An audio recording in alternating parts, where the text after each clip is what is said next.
Hello YouTube and welcome to Feedback Friday, I think number 21, could be secretly 22, not wholly sure.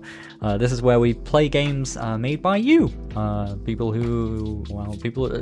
down there who are in the stream. I do these streams on Twitch, twitch.tv/SeanJS every Friday between 12 and 2 UK time.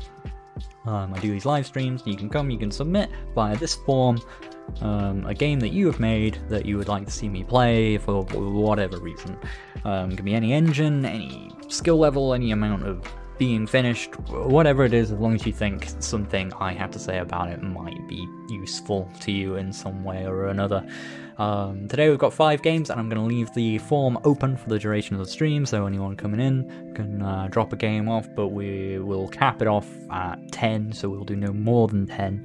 But we will do up to 10 games, okay? Possibly we'll only do these 5, and we might not get any more. We'll see how it goes. But we're going to be starting off today with a game from BelonziK called Cattac, which is apparently a Sokoban-esque puzzle game based around the concept of going back in time, a submission for a small itch jam you did about a year ago. So we'll get this, and we'll give it a play and see what it's about. Cattac is a puzzle game about time. It's about doing something once and then reliving the backwards motion. Only you are affected by time's rules. The outside world remains. Okay. Hang on. Let's find the folder I put these in first. Video games, save. Should note the rules as well for anyone thinking like, what are the rules for what you can submit? The game just simply has to be made by you, has to be free for me to play, like giving me a key or otherwise, and has to be playable on PC. I can't do anything with like APK or a mobile game or anything like that. Okay, those are pretty much the only conditions. Submit anything that you want, that you think you'll get something out of, be it me giving you criticism, or be it just watching someone play the game, and you can ignore all the feedback I give because, I don't know, you're a better designer than me, and you just want some play testing. You can do whatever you want. Make use of the stream as you will. So, Cattac. I'm gonna now extract. And we're gonna run. The feedback I give, as well as I always try and make it relative. Like, so you'll find like sometimes I'm being what seems really negative about a game that like looks amazing, and like I've been really positive maybe about a game that maybe looks way worse. It's because I try and be relative and point out the important things. So I probably more often than not will sound negative because I'm focusing on the things that I think could maybe be improved and so on. But it's just because I'm trying to be useful. It's not because I'm trying to be negative or trying to be mean or trying to focus or bring people down or anything like that. I just try and focus on what I think is going to be constructive, whatever that may be. Sometimes maybe I'm wrong, but I do my best. I am simply one man, one set of experiences, one lens of game design experience, and yeah, there's not much more I can say than that. Anyway, Cattac. So we got the arrow keys to move around. Action is a big rectangle, which we can only presume means the spacebar. And I'm told I should press space to start, so I'm going to do that. As day rises, a curse is laid upon you, the curse of mortality time. And I'm going to close my music down as well, in case there was any from the game. Doesn't seem to be yet. Can we full screen this? We can. Curse of mortality time. But along with this curse, you are given power to travel back within the stream of time itself. Press space to continue. You've got like punctuation of commas and like colons, yet no full stops, interestingly. So it made this line here, but along with this curse you're given power, like it felt like there should be like a comma there, or maybe a full stop or something that breaks apart that sentence. Otherwise it reads a bit like, along with this curse you're given power to travel back, like, you see what I mean? Ooh, that was a cool transition. 1, beginnings. Okay, I can't actually do anything with the arrow keys here, but I'm presuming what I'm looking at is like a level map of some kind. We've got all these, and I presume I'm going to do that. Yeah, okay.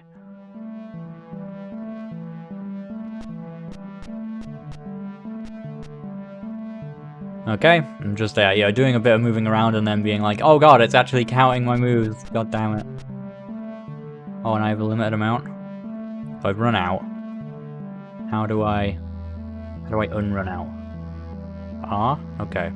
I have to press R there. Nothing tells me.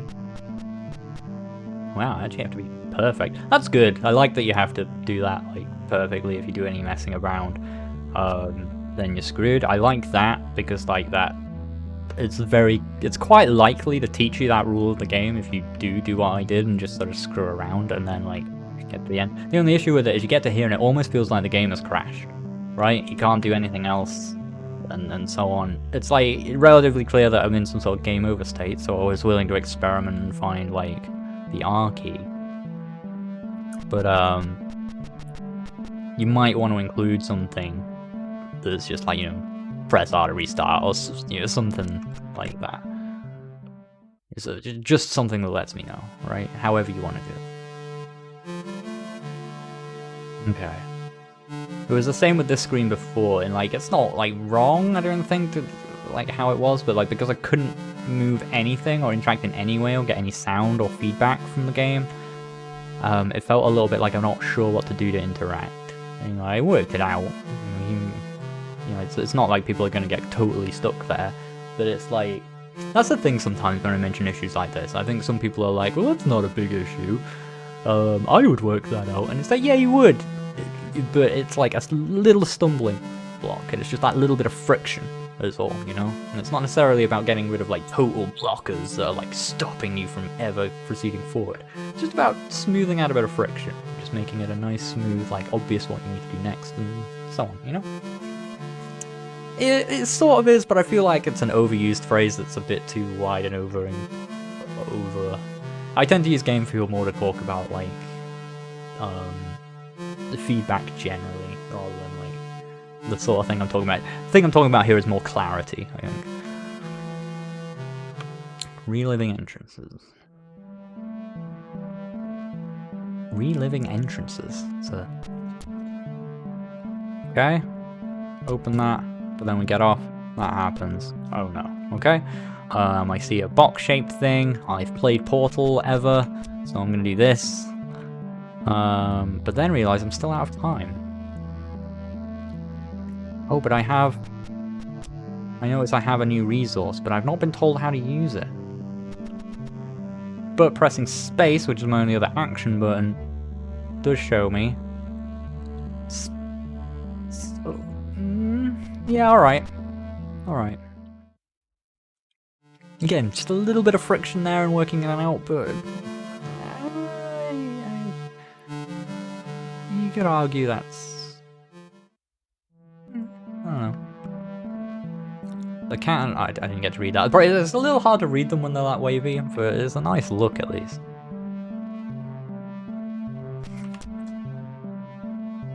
I like the style, generally, it's just cute and consistent.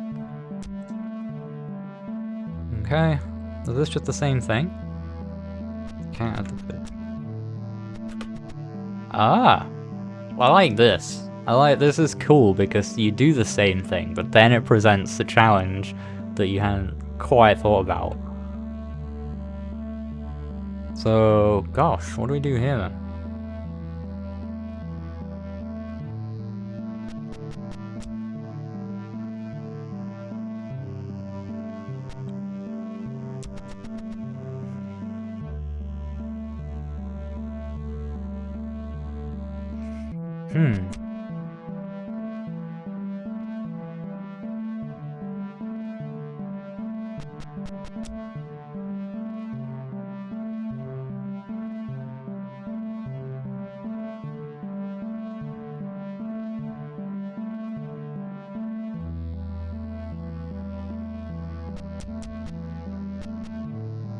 Don't have many movement.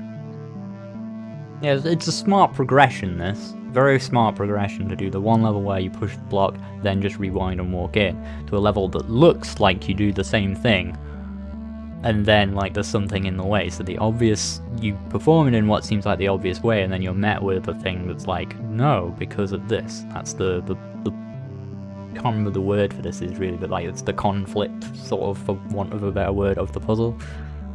The key contradiction, or whatever you want to call it. Good music as well. I'm like, probably missing something super obvious here. This is only level 3.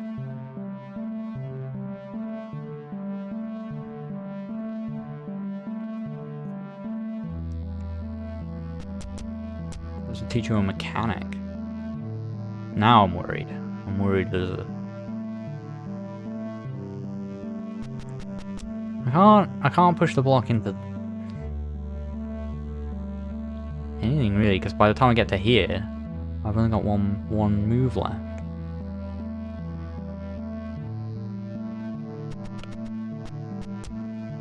Oh, but I can do. Oh, of course, that makes sense. Because I move on to the button, so I'm pushing the button down. Then I push that open. Then it apparently doesn't close on me. So the only problem there, I like that level. I just want to go back to it a second. I definitely like the setup.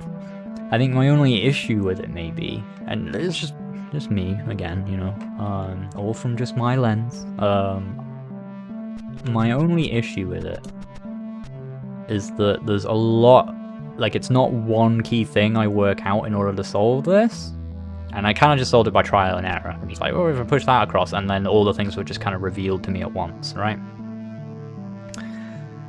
Like, which is cool in a way, because it's like, oh, it's just taught me so many things at once, and it's like, whoa. But there's a lot of, there's kind of a few things, so that meant I was probably not going to work it out. I was probably just going to guess my way to it, which I guess is what it is.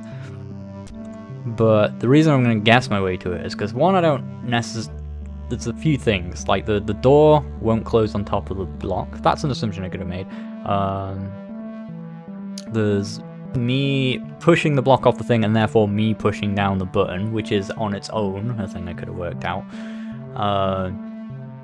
There's the door not closing on top of the cat, which is like a little bit of a spread assumption. Like I think my general assumption as a player of games and things is to maybe think that might kill me or something like that, right? So I don't know that's going to be. But again, on its own, I could have worked that thing out. The fact that the block can be pushed over the flag, again, something on its own I might have worked out. And you put all, I have to know all 4 of those things to sort of put that solution together. Like, to actually put that solution together in my head, I have to work out all 4 of those things that I can only really learn by experimentation. So I kind of have to guess my way to that solution in a way. Which almost... No, I wanted to offer a specific solution then to this issue, but I kind of want to stop doing that where I can. I'm trying to make a point of not offering really specific advice, just to instead focusing on how things make me feel instead.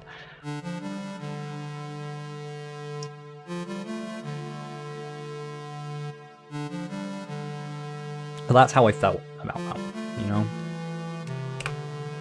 But I do like the setup for it a lot. I think it's very, very cool. Double loop.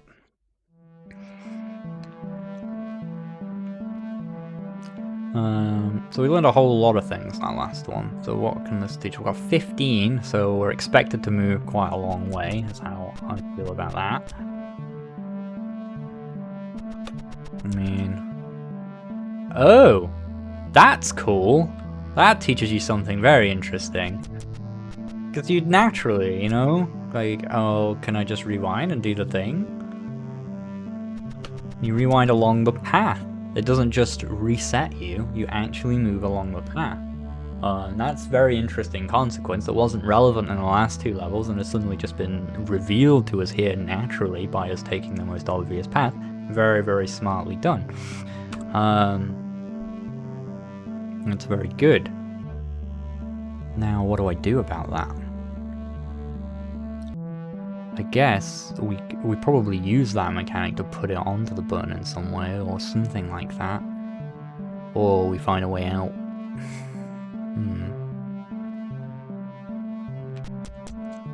Hang on. What did that leave us with again? Maybe we can fix it from that. Oops. Press R to rewind when it was reset.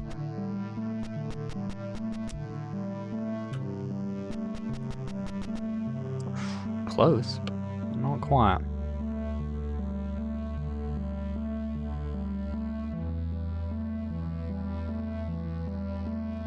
I thought this was going to be like a double rewind one, but I only have one rewind.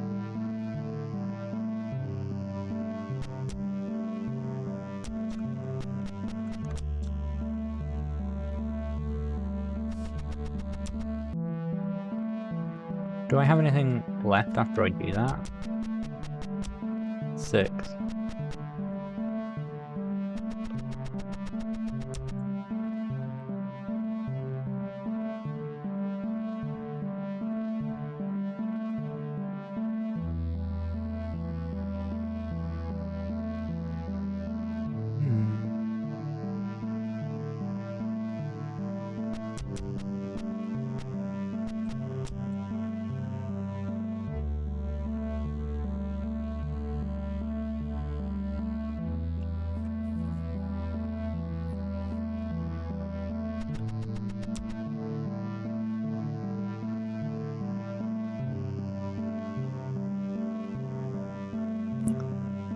We know that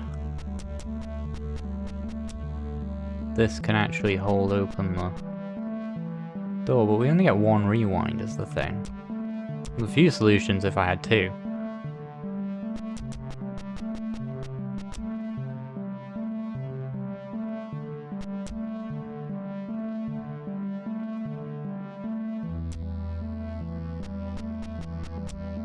Pushing it down to that corner doesn't do anything, really.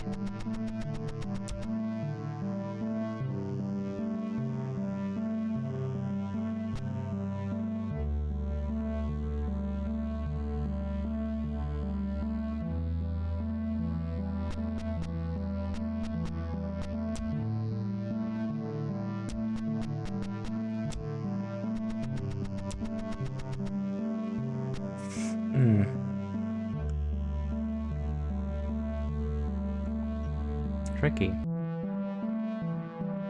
I'm not sure I do want to. I'm not, but I'm struggling. So if I push it down, we get very little out of that. It's just stuck.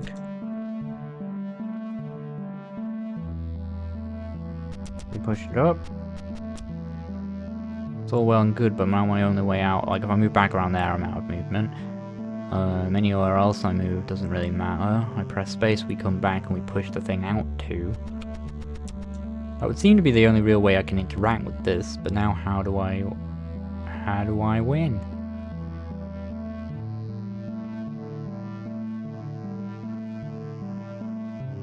If it ends up there, is there something I can do to...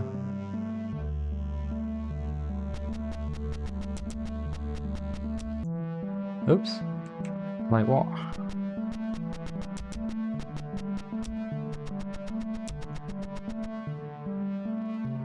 Can I like...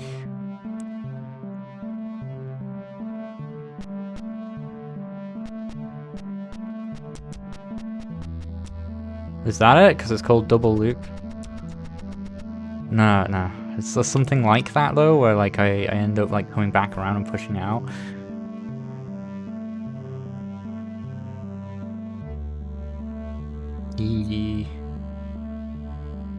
It would be like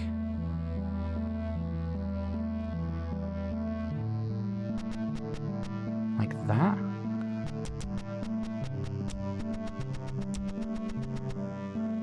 Oh, almost. Well, maybe that's enough. Yeah, sweet. I get it. Double loop. The name was important. That was hard.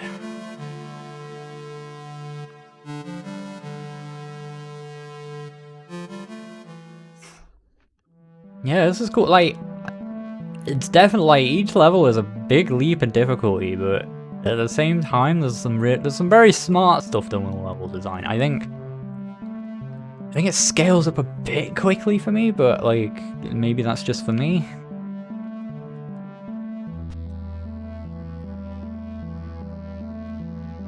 But I like it a lot. What's this one about? Roundabout.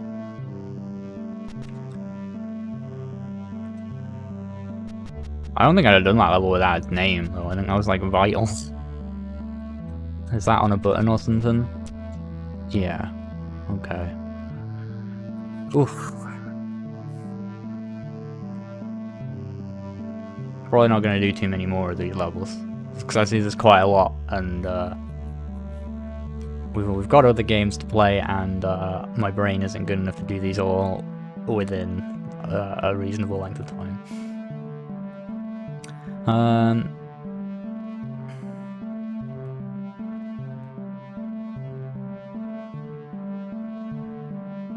8 with 2 rewind. Interesting how I finished that level with like 5 moves left to spare, actually. I was kind of expecting most of these to be designed around a point where I would finish with like 0. Because now it makes me feel I can't just use the amount to like work out things. Oh, interesting, okay.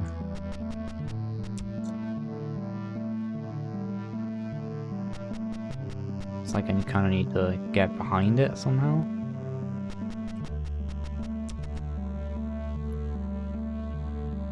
How do I get out of there?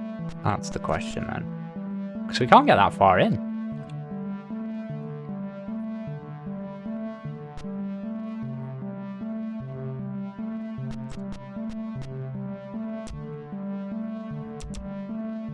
I rewind him, but it doesn't rewind all the time.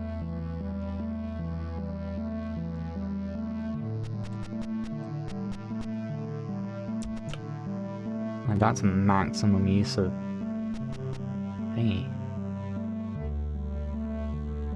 But we do get 2, so maybe...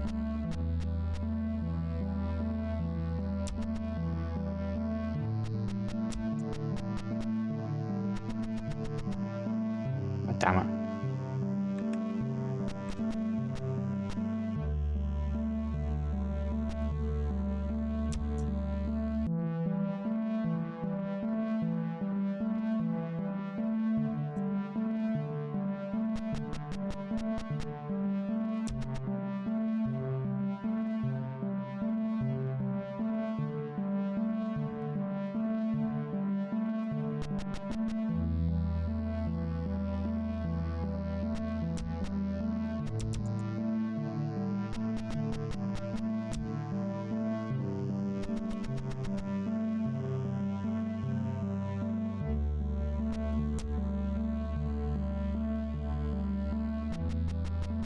How did that end up?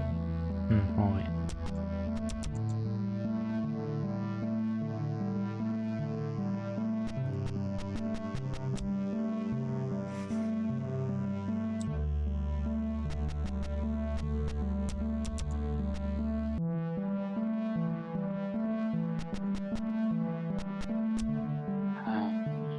Block is annoying.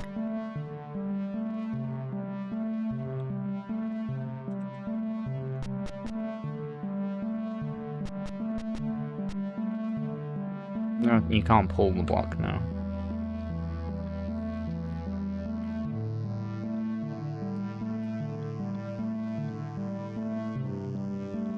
Yeah, the 3 colors thing is working really well here, I think.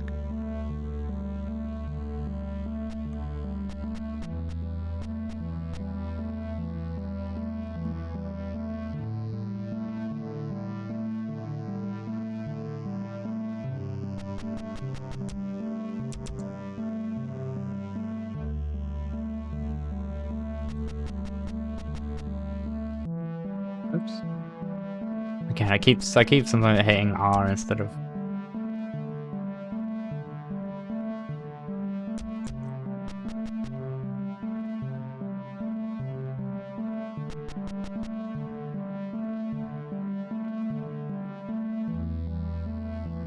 I feel like I want to be...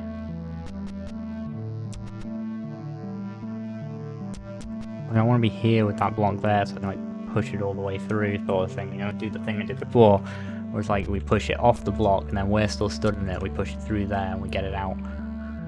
But I don't know if that's actually the solution.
Gosh.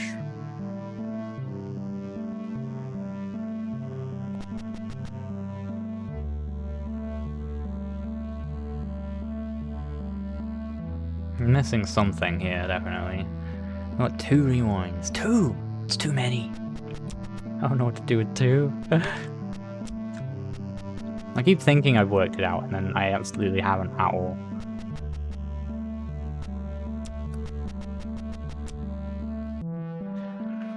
This does nothing. Feels like it should do something, but it does nothing. So it's just gonna reset me back to where we were, but now we're in this room. I guess that's a little bit further, right? But then it's like, oh, I may as well just come to here and hit you know.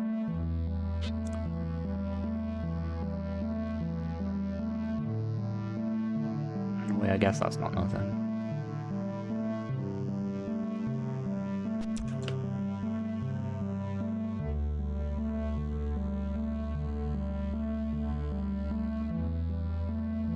Two, 3, 4, 5, 6, 7, 8. We can push that onto the block, but then we just rewind back to where we were and nothing has changed.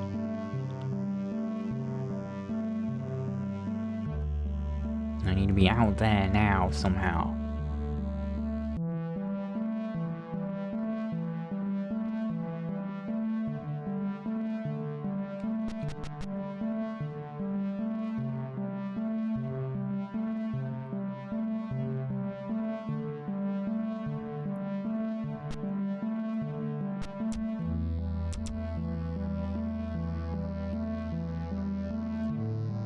The cat can also hold the door open if it gets in there at the right time, but...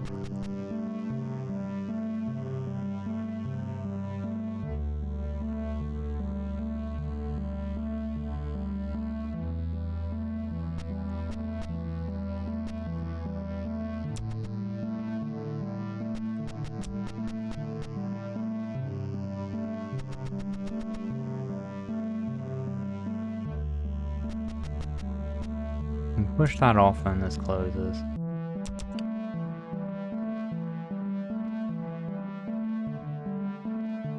Like, is there a way we can get out there and rewind in such a way that it closes again? I'm be stuck on this level for the next, like, hour. Sorry, no one else is getting the game played. We need to work out this puzzle.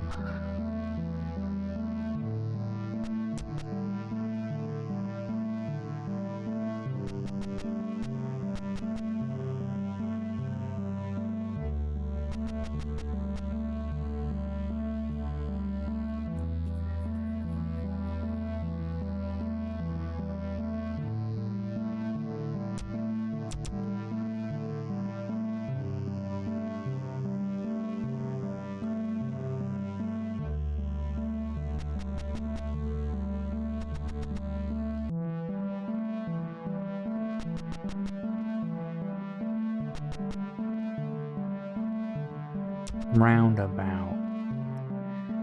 That implies like to do what I was sort of trying to do, but there just wasn't enough movement.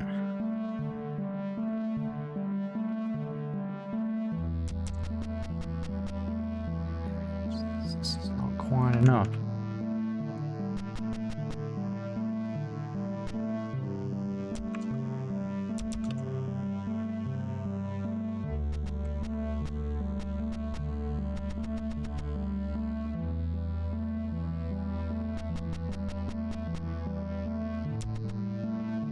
One, 2, 3, 4, 5, 6, 7, 8. Oh.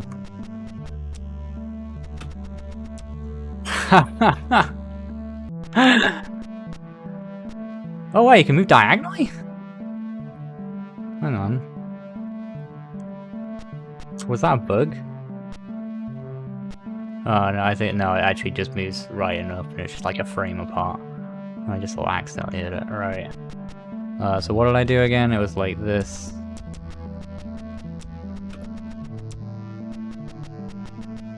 God, that was hard to put together. Like that was very satisfying though. And it's always the name, always the name of the level. That was good. That was sick.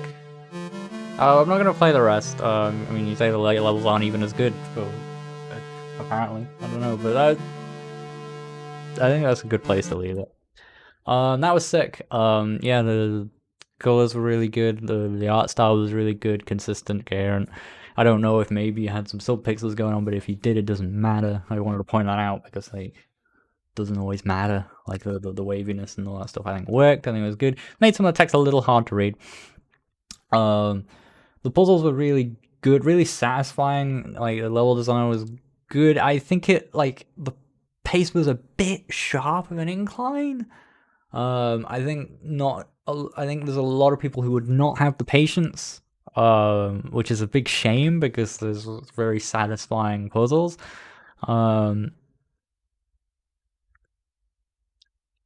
Yeah, just through my lens, it would see like it felt like the pace was high in the sense that other than those last two levels, which like basically did have like one key conceit that you had to sort of figure out, the level that first one where it was like I think it was like the third level or whatever, called The Cat and the Fish or something like that, right? There was just a lot of little things that like hadn't been revealed to me about the game mechanics yet that were an important part of the solution. Like, you know, the door is blocked by the block, the cat can block the door, and then so on. But once I had all those things, the next couple of levels were great. And it's just I felt like that level was always going to be solved by trial and error, and not like I wasn't going to have like a realization that would help me do it. In a way, that last level I just did, I solved by trial and error, but the solution was definitely something I think that could have just like clicked for me, you know. And it clicked the moment I did it, but I had to sort of do it by trial and error rather than remember. But that's just me. Yeah, though I like it a lot. Very, very smart puzzle and level design in there. Very, very well done. That's really cool. Thank you very much, BelonziK. I think you got a lot of levels in there as well, so that's exciting.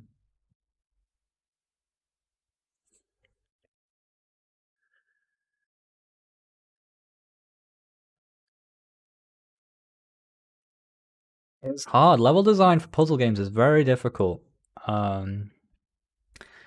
Everyone should make one at some point, just to kind of get to grips with the weird, unique style of level design that it is. Of like, you know, how do you design something that guides the player to the solution, but is also a puzzle so that it doesn't guide them to the solution? And like you're like, it's hard to get your head around what your goal is as the designer. With puzzle games, and it's hard to sum up in a nutshell. But it's generally speaking, about finding that key contradiction, which is what was so exciting about that second level when I first came to it, of just like you apply the knowledge, you create a level that would seem to just be a matter of applying the knowledge you already have. And so you take an obvious route through it, and then you run into a key thing that says, no, that doesn't work because X, and makes you go, oh, how the hell do I deal with X? And it's just this one key problem that you've got to find a way around. And then when you find the solution, it usually involves something you didn't quite know or understand about the game world yet. So that when you do find it, it's like, and you have this like realization about some like nugget of truth about that game world.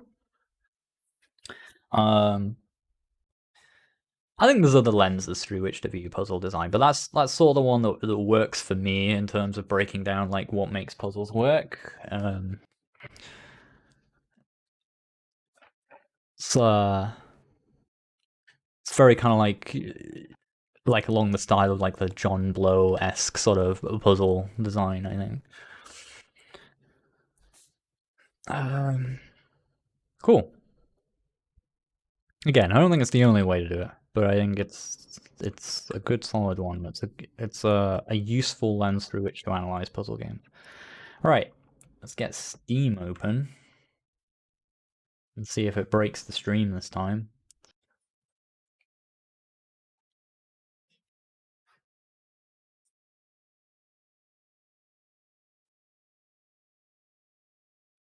There's gonna be people on YouTube just be like, I know the solution, why doesn't he know to just move the cat around the thing? Sean's an idiot. Why does anyone submit the game? It's an idiot. He doesn't know how to play puzzle games.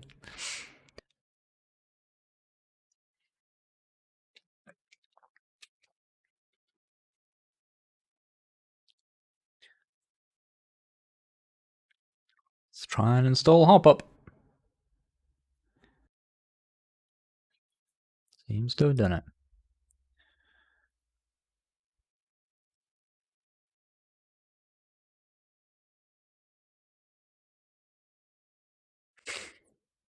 Yeah, I've been playing quite a lot of TIE Fighter lately. Gosh, it's a cool game. Have I played this one before? I feel familiar about it.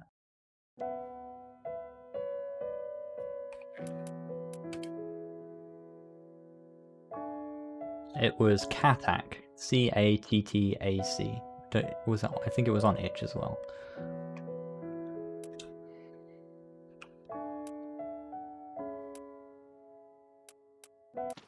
Simple set of options. I have played this before. I can't really remember what I said about it. I think what I said about it was contentious, if I remember. Not everyone agreed with me. Who goes there? Traveler, all the way down here. I don't know if I pointed this out before, but there's a little bit of a thing with your text of like it's scrolling off the screen and then coming down here, but it's like a super minor thing.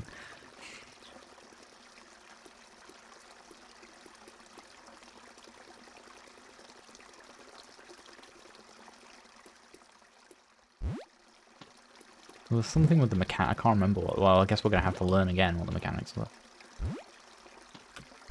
Hold space. The longer you hold it, the bigger the jumpies you do. And they're like committed, right? That's like super committed jumps. Okay, who knows what this has done? I think it's something to do with having an extra life or something like that, if I remember. Kind of wish I didn't remember, so I could like I didn't remember at all, so like I could just relearn it. Sure, I pointed this out before, but there's like, yeah, I'm certain I pointed this out before. There's just like a slight inconsistency between like the pixels. It's weird that you've gone for bigger pixels in the background. Like it's the same, like at least it's like to the same like it's not totally off. It's like it's double, right? I don't know. I think some people consider that a valid style. I just, like, why would the bigger ones be in the background? Is it because it's meant to be, like, blurred?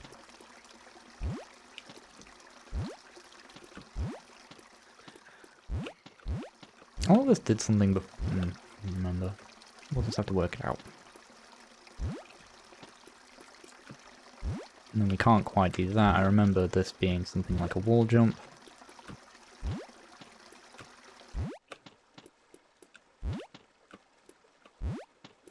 So what causes him to, like, fall on his face? Was that just because I hit my head on the roof? Was it just a certain velocity? It's not clear.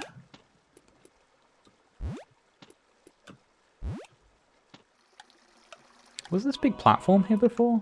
Oh. Right. Okay. So you fall too far. I'm already remembering the issue I had with this. Like, it's a bit of a mind bender. But it's like we've given, that's sort of like our extra life, sort of. But a life that only goes off if we fall a certain distance.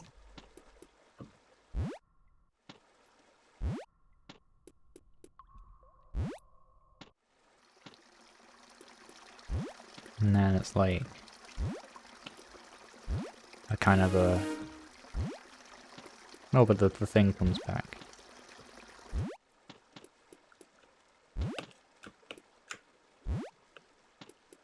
Just realised I missed something that frog was saying. Hopefully it wasn't too important. No. Well, now it's like I want to go back. I can get the thing again.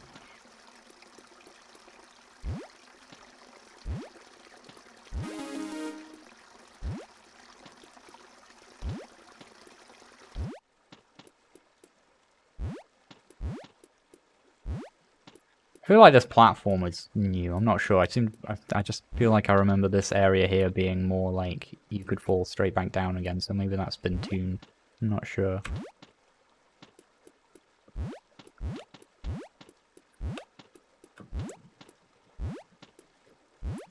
Man, arbitrary timings. I'm not good at them.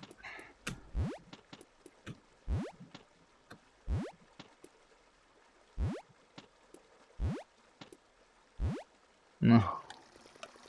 Oh, that's gonna put me there. But now I'm like, oh, do I go back and just get the... No, I guess not. Oh, but no.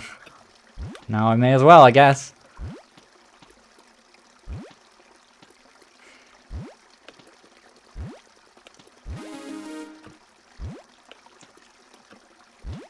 I feel like I probably over-focused on the pineapple thing before when I was talking about it. Because, like... It's almost hard to explain why I don't like it. For probably the same reason it's hard to explain what it even does.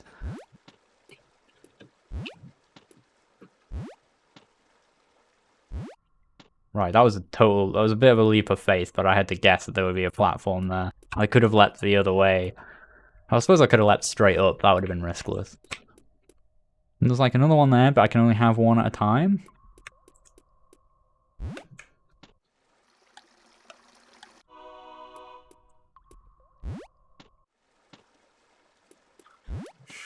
Well, now it's like, I may as well have not had it.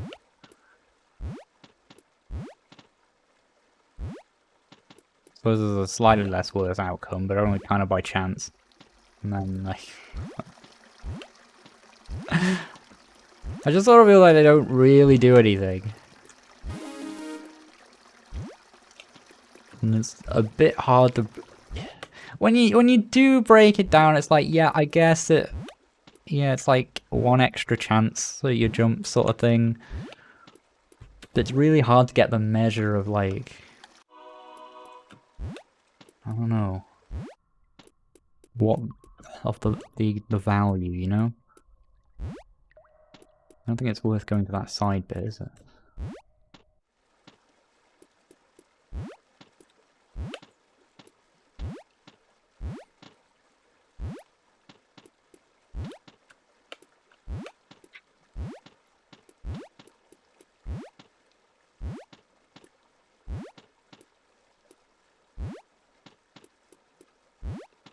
Who made this one again? What's the name of the guy who made this again?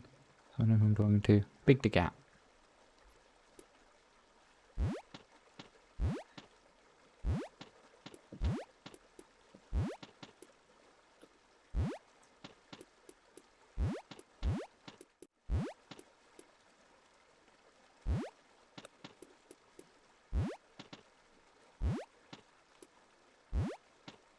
I think he means like the areas of level design where you can fall a long way through like multiple screens.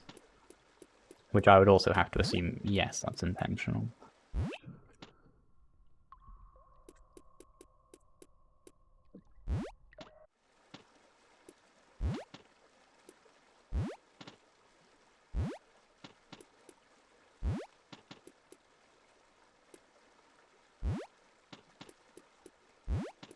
Very hard to get used to like that exact. Ugh.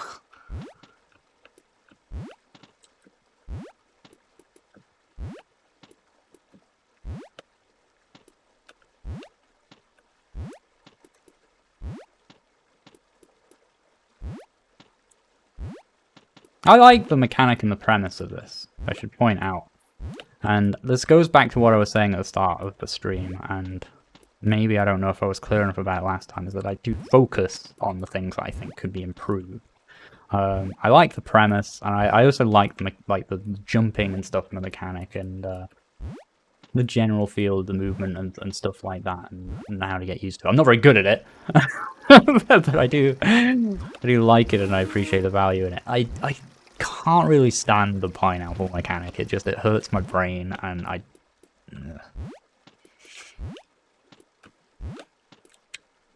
But that is, I admit, a relatively trivial part of it. But I do focus on that, talking about it, because it's the thing that I like the least, you know? It's a lack of clarity of, like, how far do you fall before that matters? Who knows? Some arbitrary amount. Like, is that gonna, like, was that gonna trigger it? I don't know. Do you have to fall at least a full screen? Nothing tells you.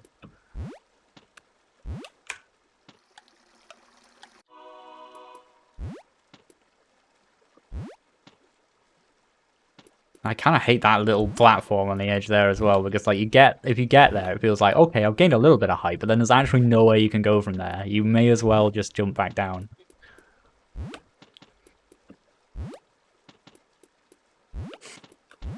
I say I don't like that, and like I found it frustrating, not that it's bad level design. Ah. The meter.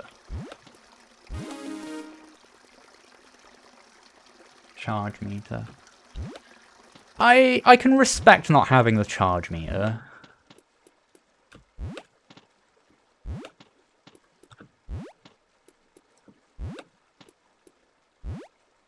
See, this doesn't work either. Hang on.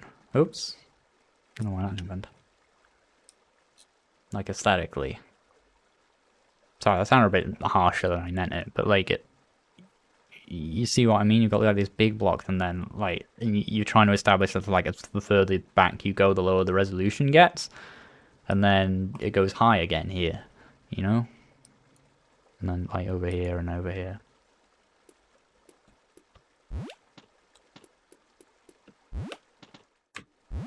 Can you give me like a little rundown of what's changed since the last time you had it? Because I don't remember necessarily. I'm just interested. Of just in the bits that I got to and saw anyway.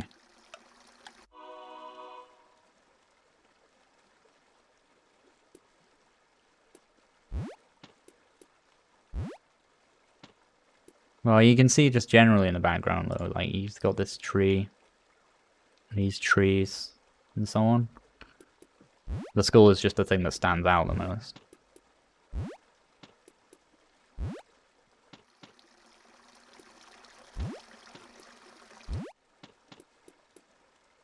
It kills the illusion a bit much and kind of reminds you that it's a video game. Because it's like at a totally different resolution.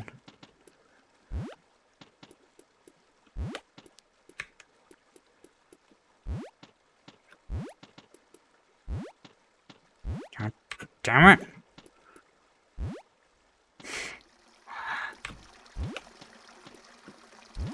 I like this. That jump's my favorite part. Still. A little wall jump.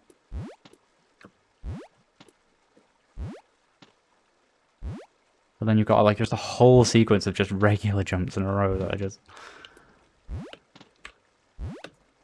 You just have this like taste of like, oh, it's the satisfying things you'll get to do later if you ever get there.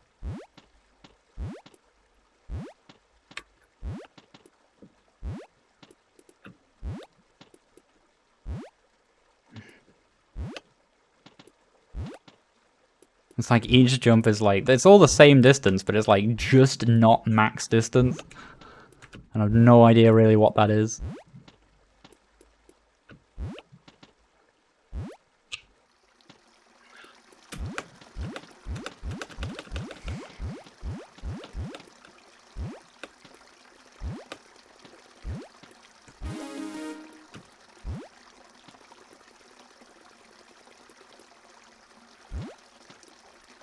That one's nice because it's like it's a nice little like, oh, you just hold it to full and it's just like a cool demonstration of a mechanic that just sort of works, which is like weirdly out of tune with the rest of it, which is all like really specific awkward jumps that are all then just like in a row. Yeah, even that's it. Like this is 5 of the same jump in a row. Which you would think would make it easier, but it doesn't.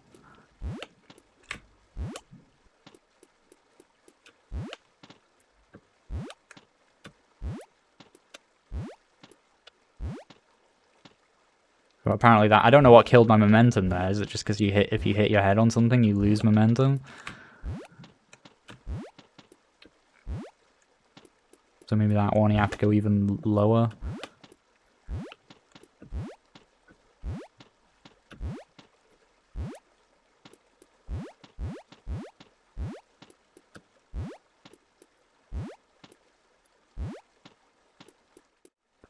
That one a little bit higher. Ugh.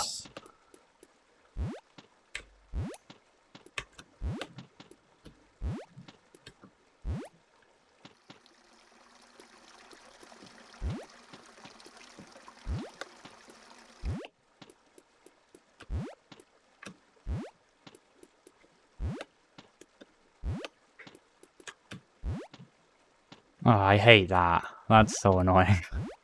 Why would that be a thing?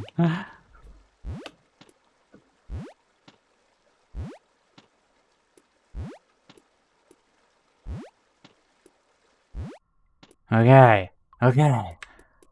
And the thing is, we got here a whole bunch ages ago. It's just taking us forever to get back, and then we fucked it. Like, just instantly, like, ugh.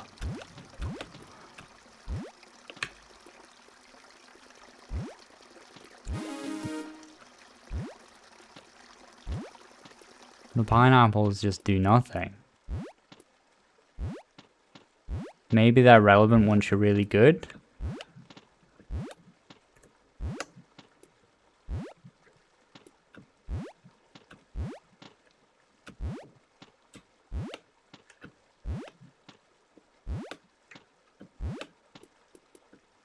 That was close.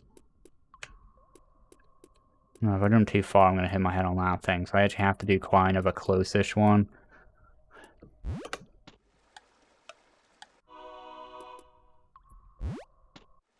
So I was like, oh, a slightly longer jump. No, not slightly longer enough.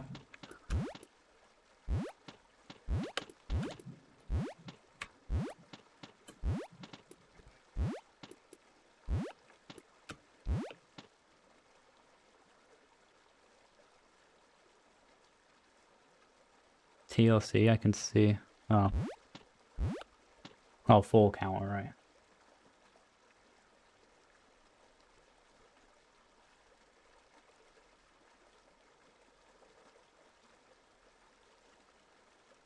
Abstraction of useful information is a bad way to challenge the player, as they can often feel like they lack the necessary context to improve themselves for the reason. Not necessarily.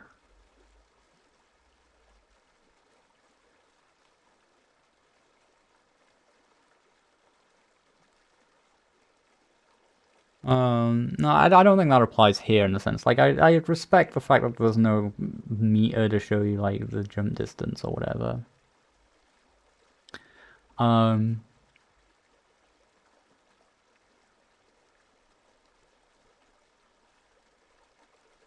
think there's an argument to be had either way. I'm not sure it would ruin the entire... I'm not sure it would do the amount of damage you necessarily think it would to have it, but I can also respect why you wouldn't want it.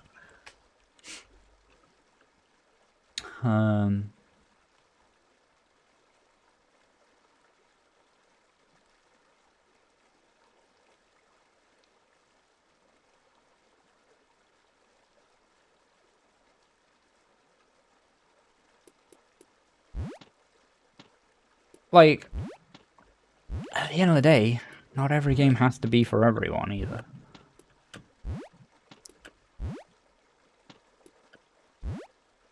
I'm still not wholly sure whether this game is for me or not. But I respect the decision to not have it be for everyone and just to be okay with that. Whether or not that's, you know, good or bad really depends entirely on the lens through which you view it. Is it a good way to make your game more successful? Probably not.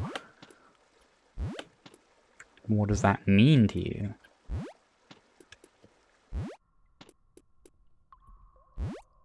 Every fucking time.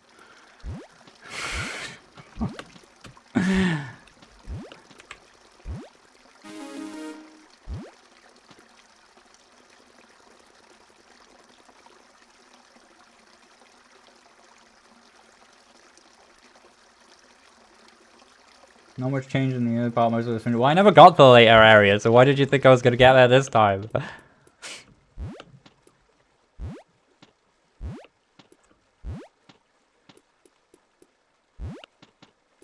We were just saying the same things I said last time.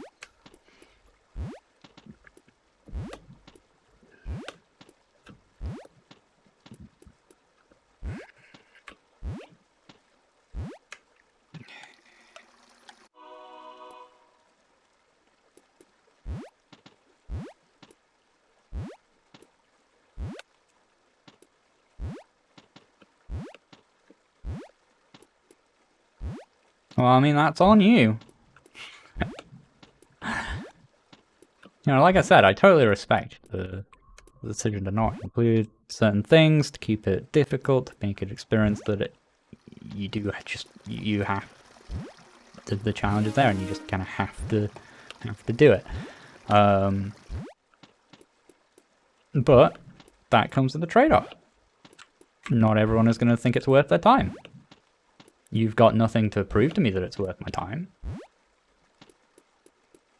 You just offer me a challenge and I can say whether or not I want to accept it.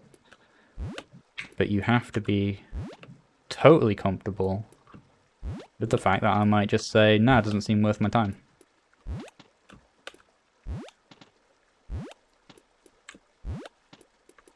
Like I can get a scope for the challenge and be like, okay, I can kind of roughly understand how much effort it's going to take for me to make X amount of progress in this game. Like, you know, I'm getting a grip for how long it's taking me just to get from one screen to the next, you know?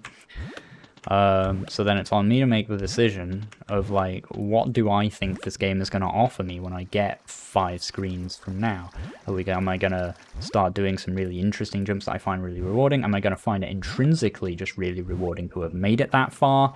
Am I going to find some cool dialogue or something? Is there going to be intrinsic rewards? Is there going to be extrinsic rewards? How am I going to feel? And I have to make that judgment for myself.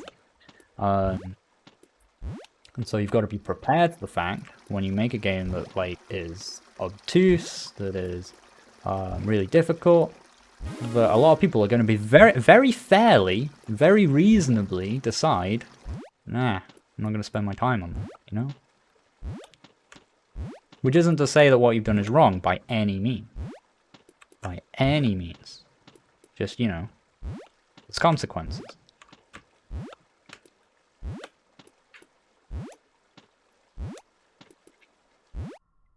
It's kind of satisfying to get a bunch of those in a loop after practicing them. Oh. No. And you have to do that terrifying jump again at the start. No, no. And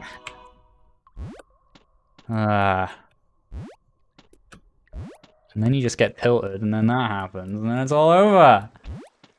and I think that's where I'm leaving it.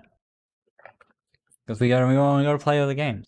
So sorry I didn't get to see any of the changes you made, but that was your decision, not mine. At the end of the day.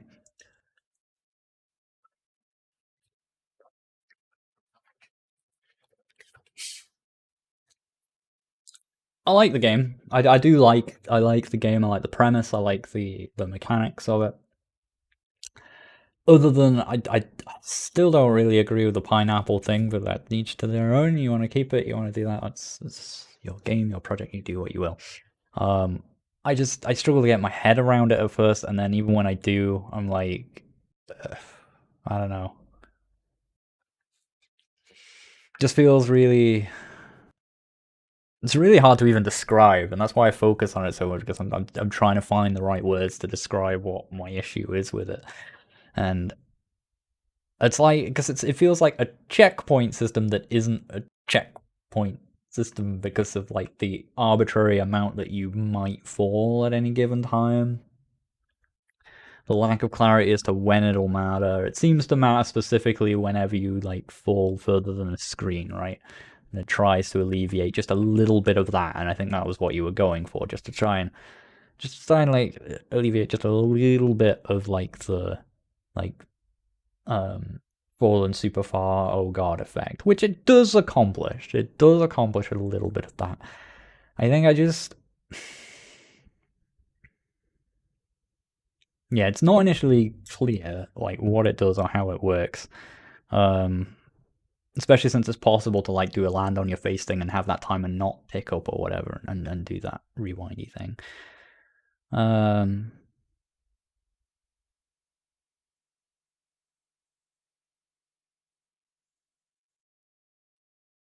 It might just be the clarity, you know.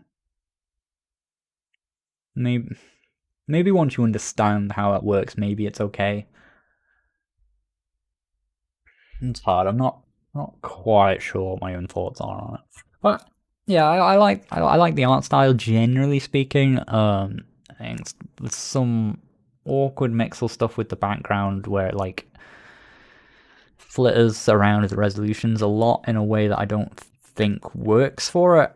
In a way that I think would have been better if you just kept the whole thing to a consistent pixel block size in your art. I think would have been better. And ultimately, yeah, as I say, you just got to be prepared for the fact that most people aren't going to get very far in it, and you know, take whatever from that you will.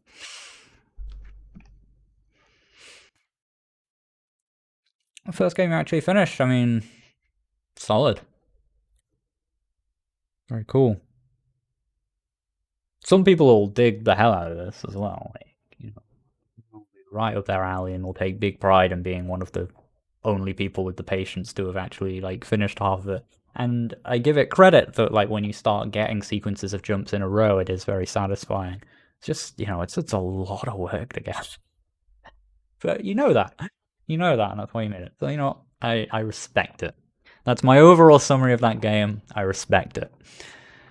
Let's move on.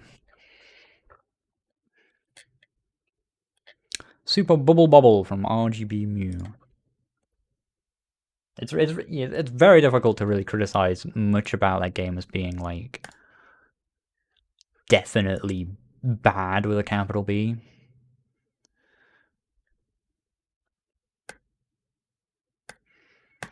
In a way, for me, it's like I would love or hate that game depending on what mood I'm in. Like, just in a way, trying to keep my personal taste out of it. It's hard. Anyway, Super Bowl 231.exe.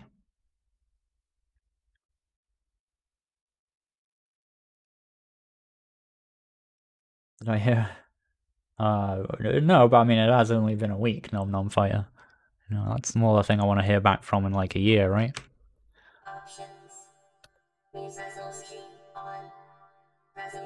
Honestly, I have good hopes for that game. Like, I had concerns that I feel like weren't getting across. I feel like it's nothing to worry about. I had concerns. But honestly, I still like thought that game looked pretty cool.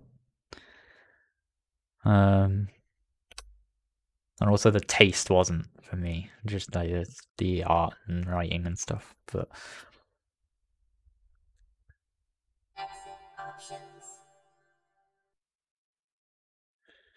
what is this? This is very. This is an interesting thing to look at. A lot of resolutions going on at once. But so many that it's actually, in a way, kind of a style. Exit. Only some of these have voices, I note. Cute, though. Resolution 1? What's... Let's have resolution 2. I guess that's a placeholder or something. Game mode, standard, chill, hardcore, menu bubbles.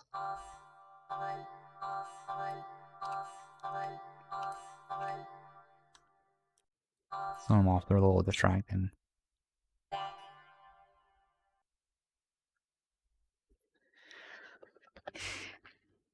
This is kind of like my least favorite kind of tutorial.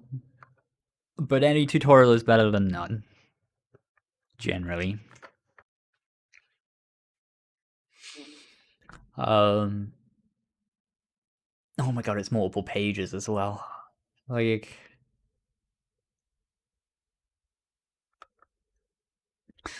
You know, it's better than nothing, let's just read it. Use the arrow keys to move, press Z to jump, press A to shoot a bubble, S then doors. That's an interesting set of keys. If you hit an enemy with a bubble, they become trapped in a bubble.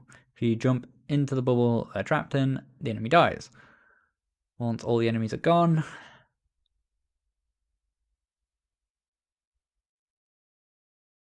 Is this like... I don't think this can be the original artwork from Bubble Bobble or anything. No, it's way too high res.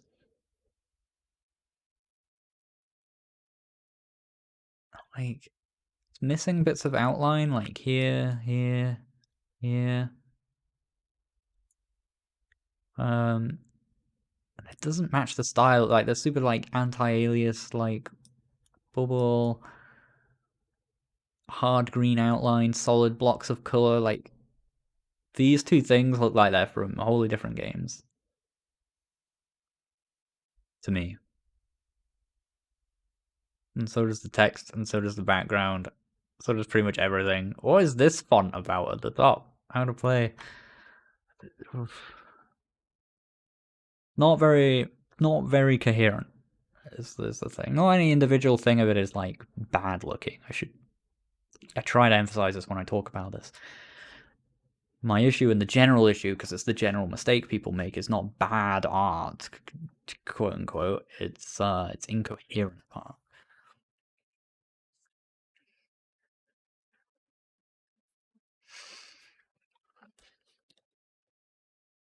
So once all enemies are gone, go back to the spawn door, moving on to the next level. When an enemy dies, they drop stars. Each star is worth 25 points. What do points matter? Oh, when my score reaches 0, the game's over. Okay, that matters. So points are kind of my health in a way. Oh my god, there's a third page. Shooting bubbles can change how you move. If you shoot a bubble left or right, you'll get... Okay, that's the kind of thing I'd kind of probably learn through gameplay, you know? I don't think you need to tell me this. I can work that out by doing a bubble and being like, oh, it pushed me a little lower. This maybe is more important, depending.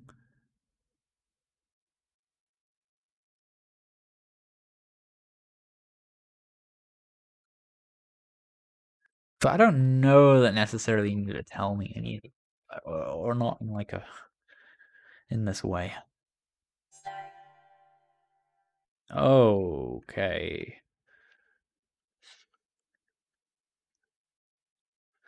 Okay. Oh, they don't quite fit in the bubbles. They just... Okay, they do eventually come out if I don't. Oh, we've got like wall sliding. Is the wall jumping as well? Hard to tell because we don't...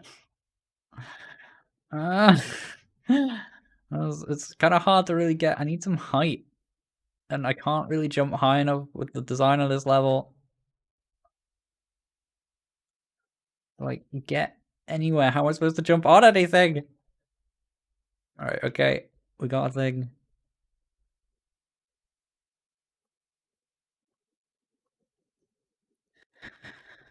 Okay.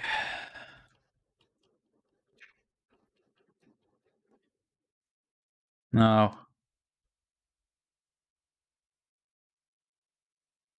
Right, why would I ever not shoot? Oh, yeah, he said it pushes me a little? Oh, yeah, a little bit. Okay, we do have wall jump.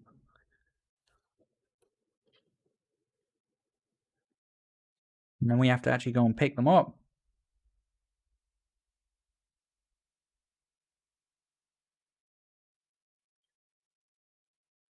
And then they float to somewhere like that, and there's nothing I can do about them.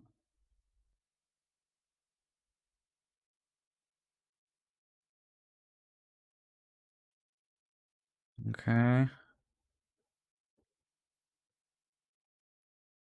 Alright, yeah, I remember. Ton of vertical speed from the super jump or whatever. I mean, is that like just how I should always jump then? Like, there's no. Like, why would I do a regular jump?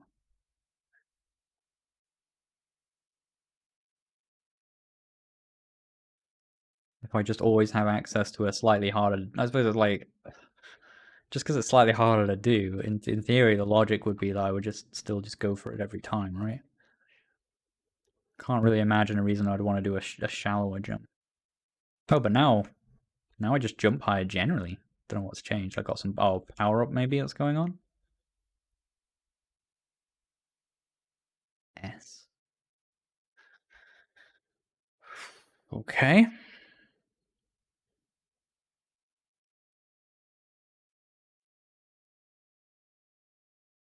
Okay. I suppose we have to point it out sooner or later.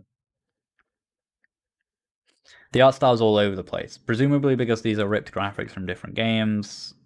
I don't know what this is from, but it's probably from something. This is probably from something. They're clearly not hand designed for this game, and it's really, really obvious. Um, because they're just completely different styles. They don't match. Like, it's not coherent. These blocks look kind of strange as well, but that's besides the point. Just nothing really matches. Like, it's all good. They're all nice sprites in their own capacity, but there's like one probably not yours to use. I suspect. Two. Um, they just don't match. Like even these ones with like the light black and dark outlines and stuff, they don't match the main character. The bubbles don't match anything. The bubbles don't even like fully encapsulate the things, which I mean, it's a minor thing, but it is a thing. Um, I don't mind the weird psychedelic backgrounds are kind of cool. Like the colors are like chosen all right. The resolution's all over the place though, and the block size is like smaller than the player. Like where do I even? Oh, is this like a? Okay, it's one of these.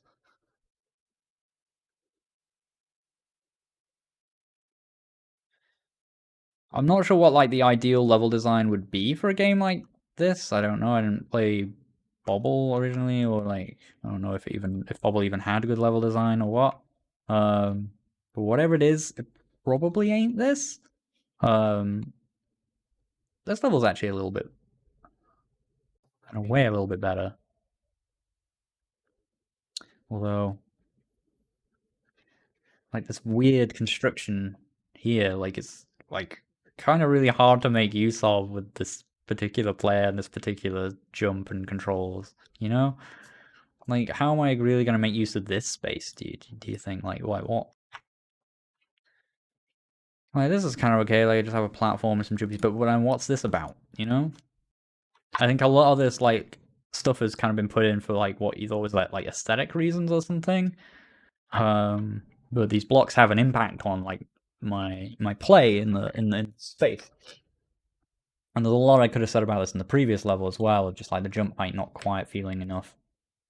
But then like it sort of is once you develop your super jump technique or whatever. If that was just the default jump height, then maybe that first level was a bit better.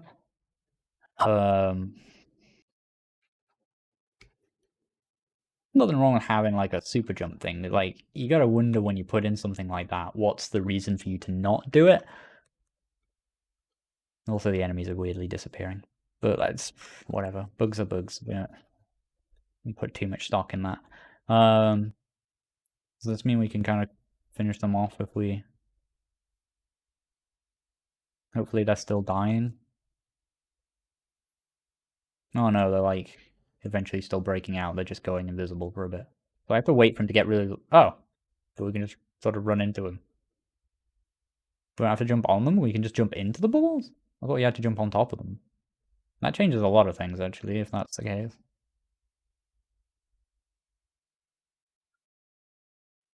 But the description was like... Ah! The description implied that you had to jump on them. Right, I don't really know how... I suppose we'll go this way.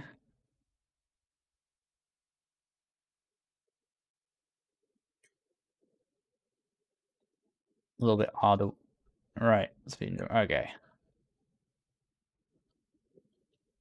Again, yeah, like, this is a really common thing, I think, with people when they first get into making platform levels and stuff like that. This is really common. I don't... Be mindful of what I say. Sometimes, like, I've had a couple of comments and stuff on YouTube saying, hey, condescending and stuff like that. So I'm trying to be careful about, like, how I put things across. But, like, I don't mean to imply that you're a new level designer or whatever, just that this is a common mistake from new level designers, is like when they start placing blocks around in their level, they start to sort of use that in a way to create like a composition almost that can come in expense of come at expense of level design, or which has been the case in some of these things where you have like the weird little jumpy bits. Like, I see the whole thing as a picture more. Like, it's just a bit scattered, you know? There's no like clear vision behind it. There's a bit like you've got like this whole, oh, we've got an idea of a looping vertical thing, but it's just sort of focused in this one little bit. And you've got this huge open area over here. There's huge space, a lot of space that just doesn't get used. And then like, what's this space about? Is just to convey some sort of visual thing of like windows and space. Like, this is actual play space when you think about it, right? This is a space that I can think about mechanically as like a place where the player can stand. But there's obviously no way to access it or anything like that. So then it like sort of just transforms into this weird visual thing.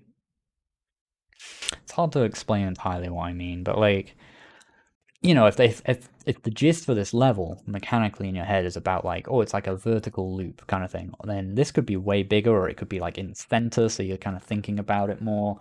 And then like you would have like platforms that you can have like a clear sort of loop of movement around that you understand, like the player can get to here, then to here, then to here. I think sometimes it can be helpful to think about when you're making arena type things like this, to think about everywhere you build as like a node map almost. Let's think about like a Smash Brothers level or something, like Smash Bros. Hyrule Temple.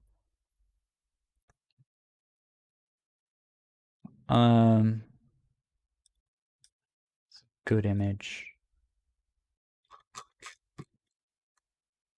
of just the whole map.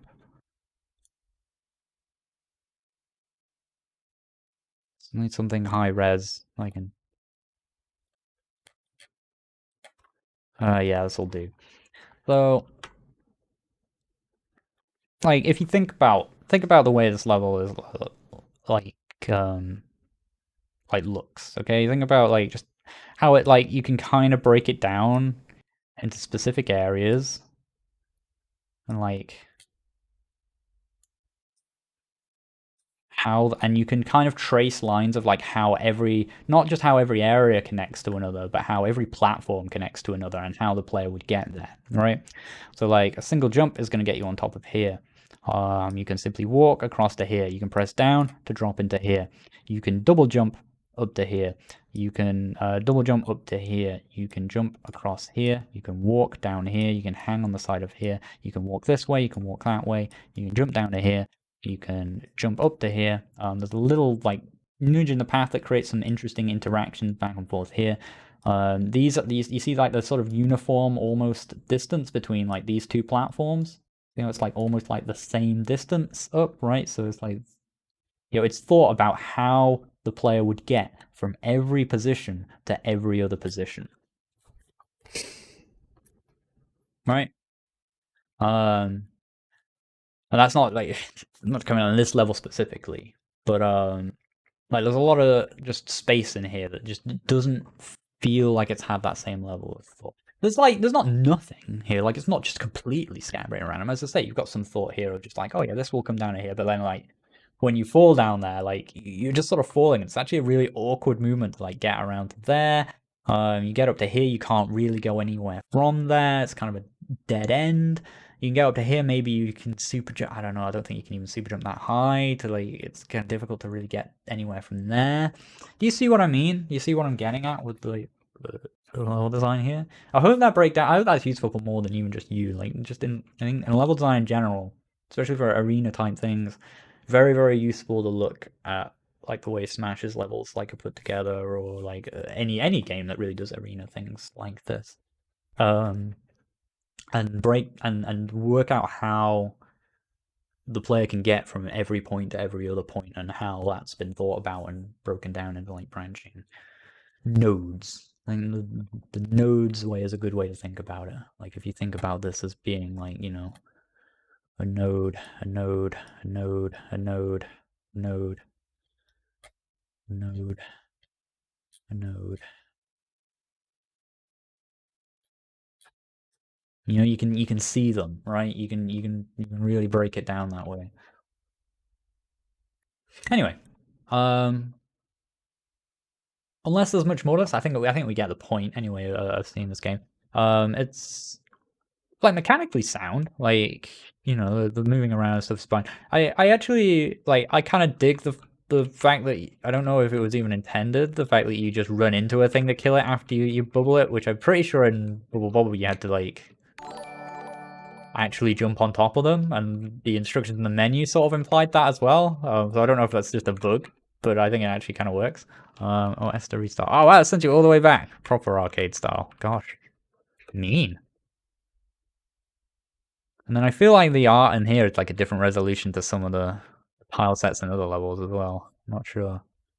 There's some power-ups and stuff. You got some cool like physics going on with the stars. That's quite cool. It looks cool anyway, and like it's like kind of satisfying. It's a little annoying to have to run around and pick them up. I kind of like the whole score as your life thing. I don't know if that's directly from Bubble Bobble. And I like the backgrounds. I like just the weird, like, it's a good way to do like a simple arena background, and a good way to keep it in color theming with each level. So like each level you take the foreground, take a color that kind of goes well with that, and you make that sort of the level. That works. I like the little dust things that are coming off.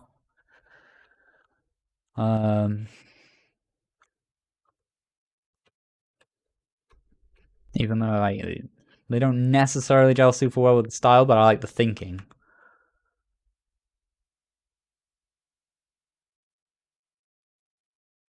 I feel like I always get a power up right at the end as well, where then it's no longer of any use. But the level design is like, it's a bit haphazard, I think is the way I would put it. I like this menu. It's cool. Just like the bars going across and stuff like that. Something's gone wrong with the background here. It doesn't appear to be on anymore. Oh, load level as well. That's how. Oh, okay. Gosh. This to me speaks a little too much of focusing on the wrong things, right? Nah, you don't. Nah. I mean, I get maybe you do it because you just like it's fun to work on a level editor or whatever, right? And it's fun to make cool data-driven things that like find all your levels and make them a big loading thing and so on. But just, you know, if I were you, which I am not, I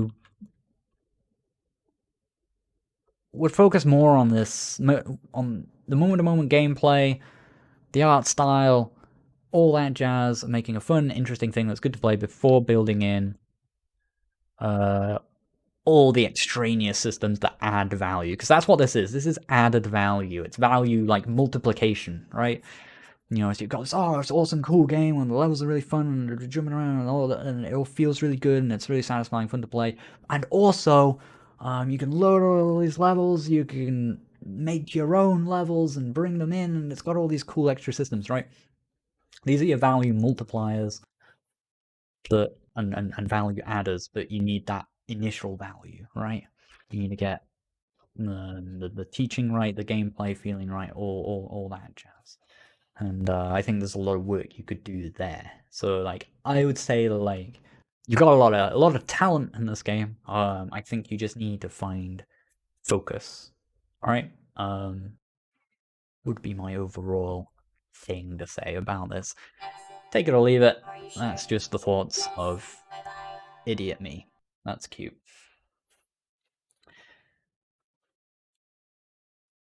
Thank you very much, rgbmew. And yeah, emphasis on custom content. That's the thing. I feel like you're doing that because it's fun. It's like code wise, it's fun, you know. But I would emphasize on the emphasis on the game first.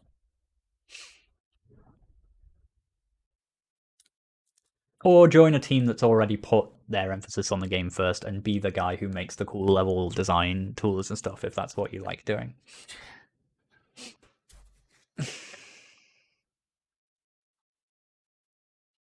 That's also a very valid. Very, very valid.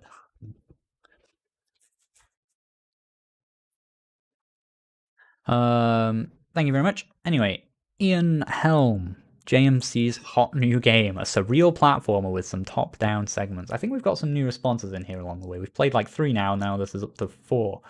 So that means we've gone 7. I think we played. Have we played 3 or have we played 2? What have we played? We played a Steam game a minute ago. We played Hoppup. We played that, and I'm sure we played one before as well.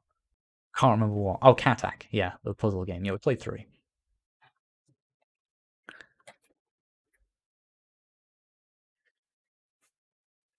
Oof, the colors. And Blanca jumping at me out the screen, green and black. And this is from Ian Helm. The real platformer with top-down element. Okay, already have a... I'm getting Daddy Suck 5000 vibes from this game. For those of you familiar with our...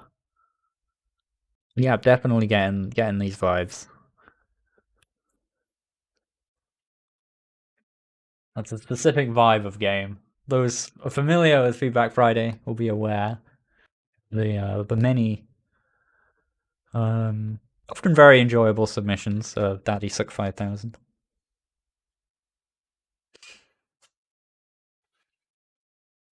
And it's definitely this has the vibes.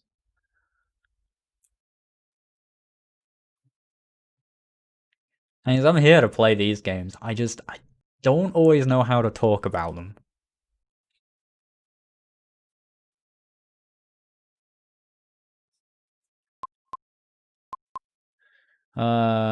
Can we alt enter? We can.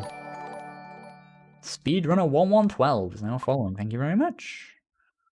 Oh, I just missed DaSticks. Raided me with a party of 7. Thank you very much. DaSticks gang. Sorry, I'm just like, I get caught up in my own head sometimes and talking about things, and I just like, I don't notice stuff that I should notice. A plane could fly like inches by my head, and I'd be lost in my own mind. So I'm very sorry I did not notice. Thank you very much. Hi, DaSticks. If you submitted a game, yes, I will play it today if it's on the Bangalore list, because we go up to 10, and I've played 3 so far, and there's 4 on the list. So yeah, we'll play your game if it's submitted. And thank you everyone from the stream who came along with the raid. Hope y'all having a good day.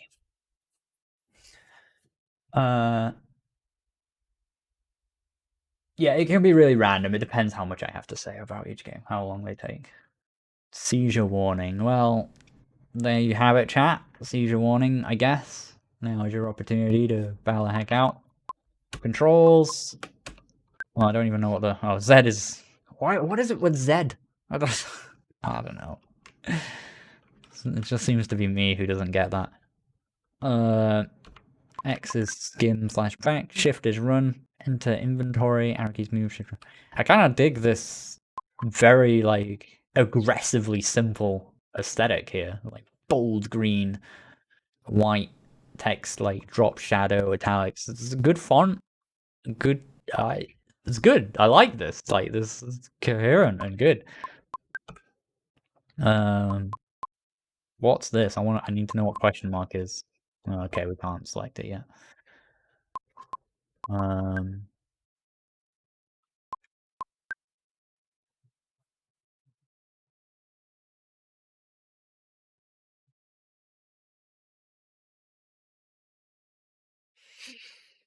All right.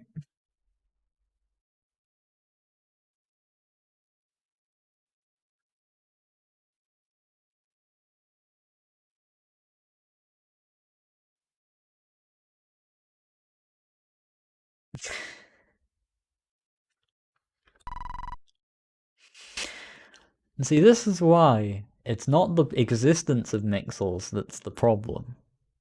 Because this, believe it or not, it's coherent, right?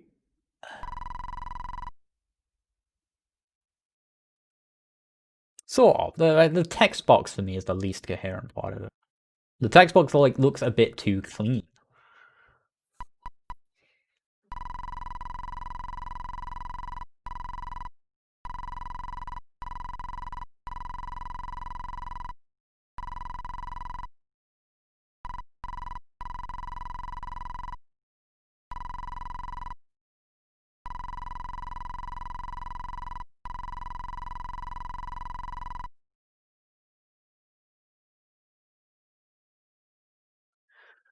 I have to know. Game closes, sure. I had to know.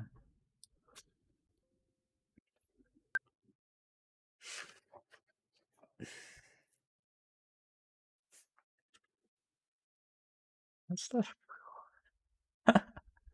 What is it not about? I don't know.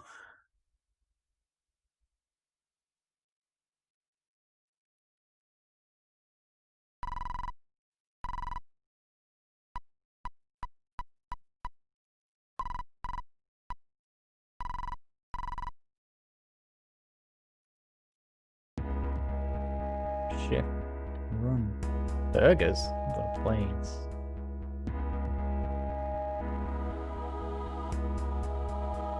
This was billed as a platformer with some top-down elements. When will the platform elements begin?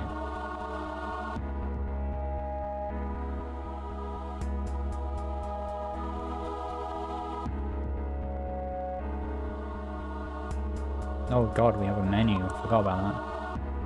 I don't... the dollars. It's good. Back.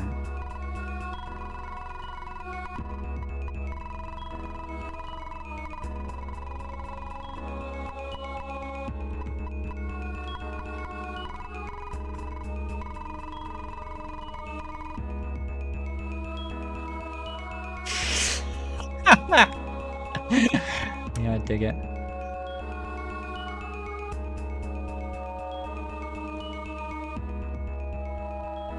All the way off screen. I was like, oh, he's just gonna go left, and then like he just goes all the way. Nah, man, just step event y x minus equal 4, just forever. It's probably still going now.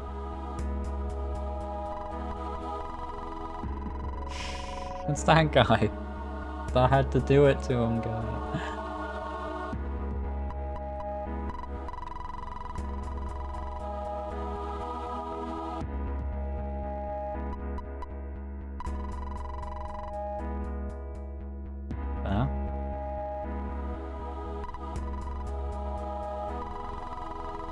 There's definitely a bit of Undertale inspiration in here, just that it's not...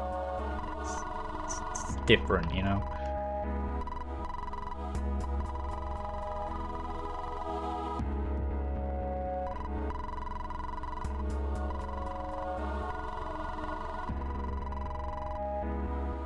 Oh god, his face is in the background as well, I just noticed that.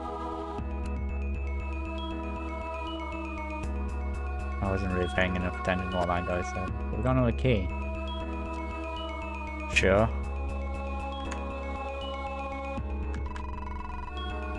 Big burger. I'm glad he's happy for me.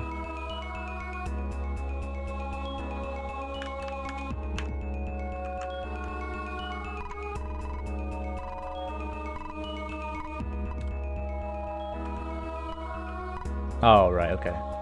Just telling me I could get across there.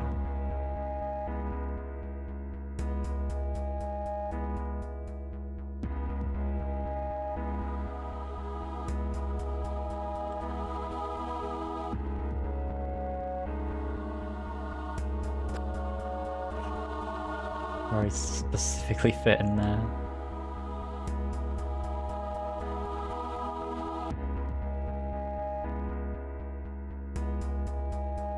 Why did you force yourself to play through it? Undertale is great, but it is, like... It's not for everyone, first off, and also... There's an intrinsic problem with anything that blows up that big if you play it, like, too late. Where your expectations are going to be way too high. When you go into it just because, like, oh, a few people have said this was quite cool, let's play it. But if you felt like you had to play it because, like, oh, everyone's talking about Undertale, like, I have to play it, oh, you're gonna kind of resent the experience, and it's just not really gonna hit you the same way.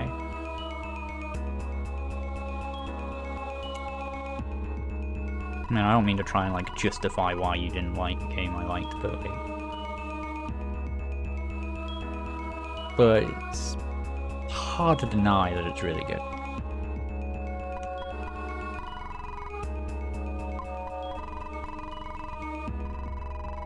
IMO.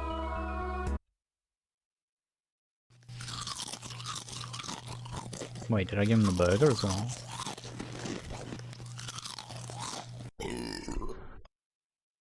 I can't go in the door, I can't reach the doorknob. But he's tall, maybe he can help.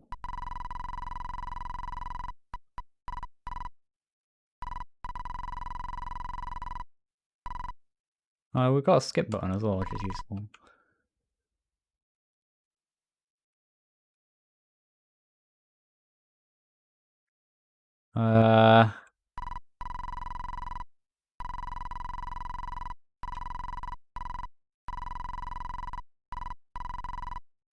Uh-oh, did I screw up? Oh, I could have given him the burger! God, that's unnecessarily loud.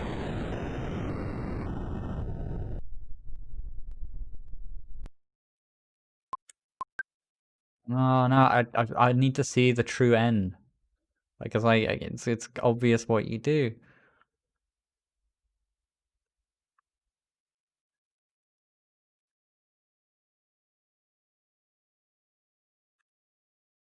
And that's the thing as well, like, I feel like a lot of people recommend how to play the game wrong.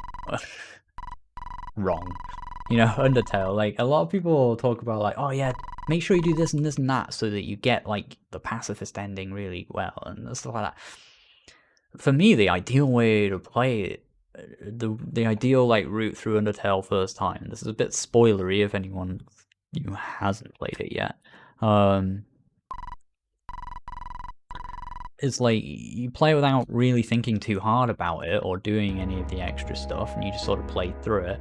You get, like, the neutral ending or whatever, which is very, like, clear that it's a neutral ending, and then you go back, which is, like, really powerful, really well-delivered ending, like, the neutral ending is great, and then you go back through, and then you get the pacifist ending, and then maybe, if you're feeling super spicy, you go for the other ending.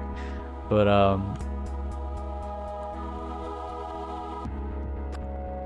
like, for me, that was the best way to experience it, which is the way I just naturally experienced it by playing it. As is with most games, really. Most well-made games, you want to play them a bit like a sack of potatoes, where you just kind of fall wherever the wind blows, you know?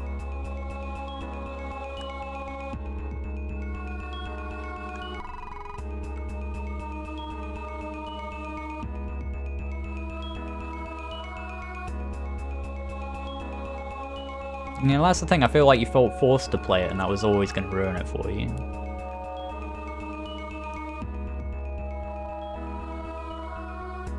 So I feel like you maybe had like not the ideal experience, which is a big shame.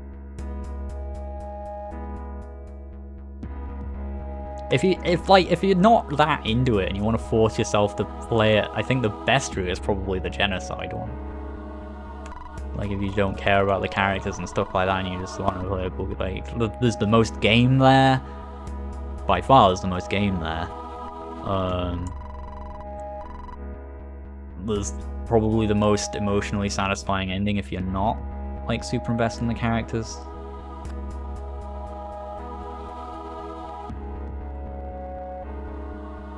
Yeah, so you shouldn't force yourself to do anything, but like if you feel like you just want to play it to get the hype and you're just like you're not really into it in the first few hours, I think that's probably the route to go, not the pacifist one. Pacifist, that's the route you go when you're really invested, you know? Like that's kind of the point of it. You're really invested in seeing the best outcome for all these characters, you know? Whereas I think people go into it saying, well, that's like the best ending, right? So I should go and see that. And it's like, really?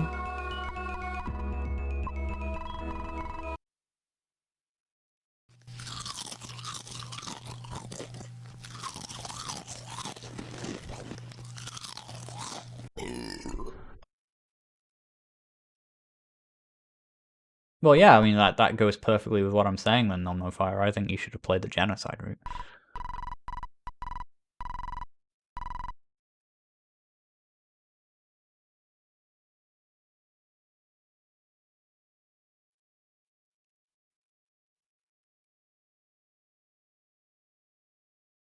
Like, for me, the joy of the pacifist mechanic is, like, firstly, it's unique in the sense that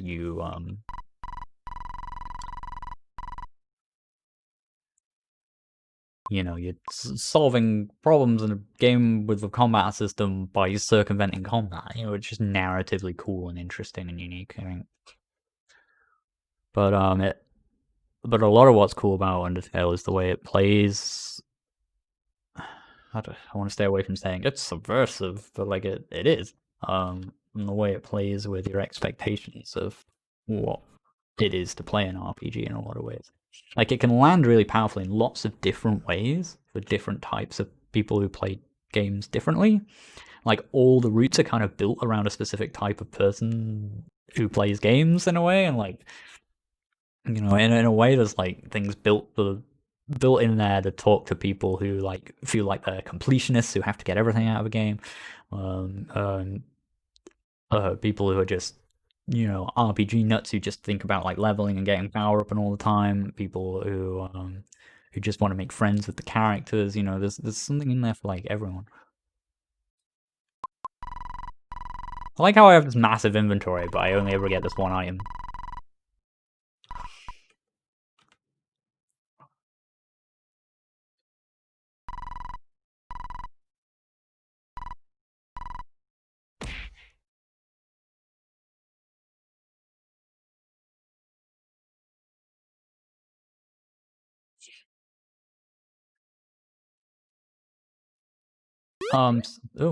Oh god, it's a platformer now. I thought that was going to be the end of the game, you know. But maybe it was just the beginning. Can we jump on these things? We can. God, what a jump animation. Dig it. Yeah, let's get back to talking about this game rather than going on about Undertale. Oh, sorry to waste a bunch of your time.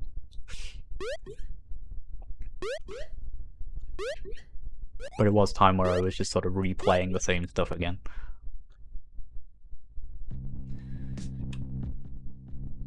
Route 0. How long is this?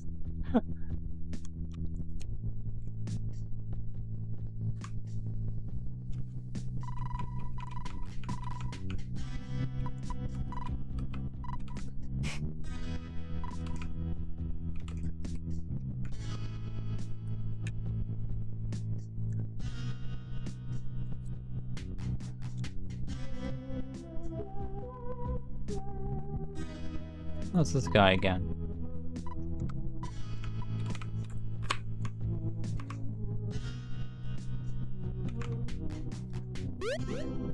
Oh, maybe I should have gone down the other hole first. Not as of yet, Speedrunner.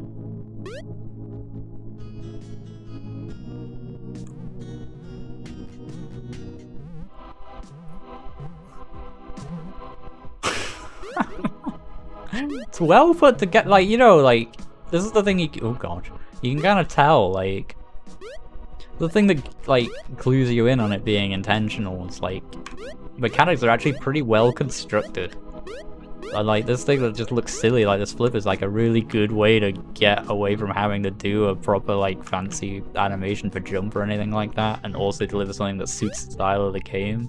Like, the physics of these things, like, work really well. Like, you definitely have played a lot of games that deliver that a lot worse.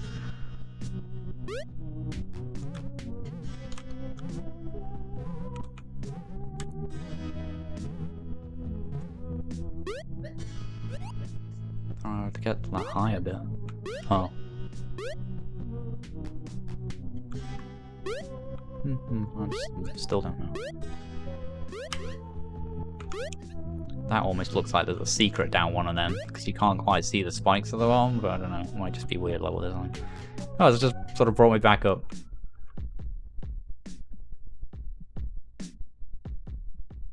Oh no. Different place. Killing is good. Okay. Because I killed a bunch of the weird crab things. A lot of branching path.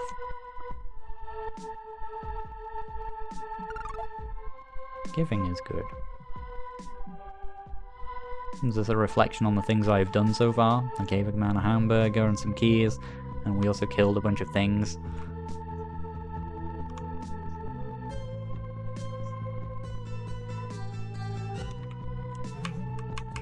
Oh god. No transition either, but I kind of feel like that's probably on brand.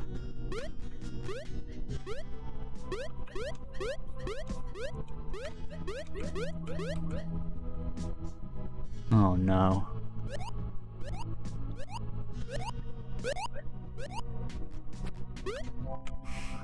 I'm gonna guess that's like 1 or like a loads. What's the menu button?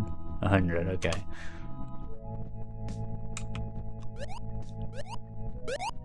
I'm scared I'm gonna, yep. Oh, that's okay actually.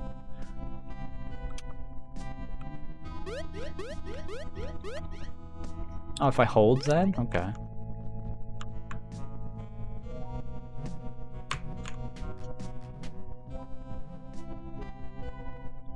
It's a little bit unclear. Okay. It's hard to imagine I would have guessed that, but it's not entirely out of the realm of possibility.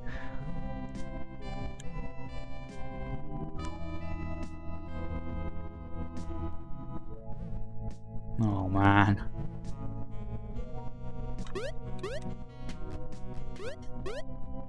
I like the music.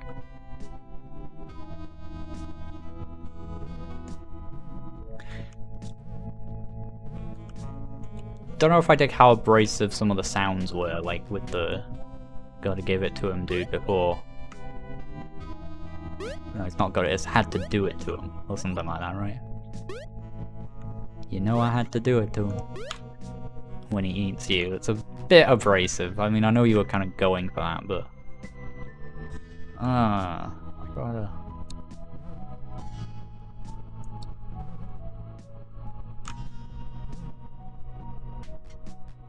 What's the name? I don't actually remember what it's called. I'm sure the creator can let you know in the chat.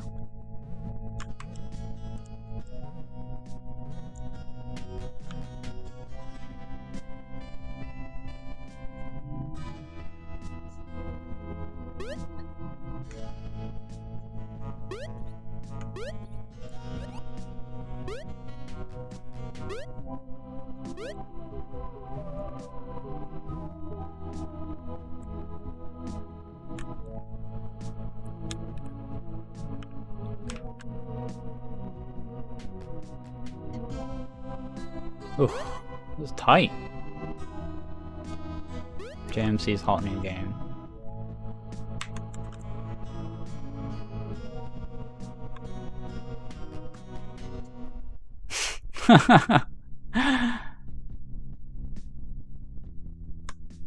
Oh god damn it, man.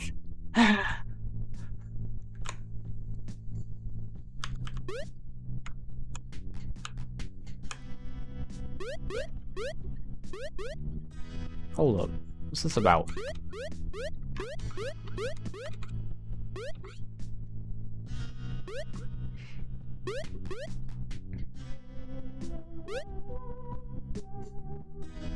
Those arrows look cool. Ooh.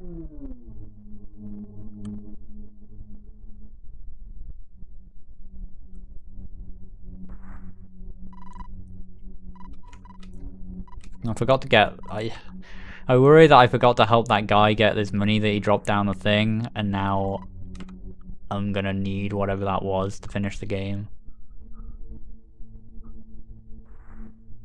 Safe.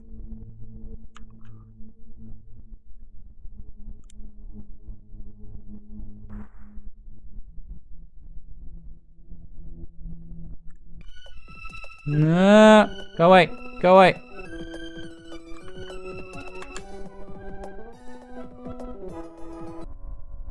That was a guess. But...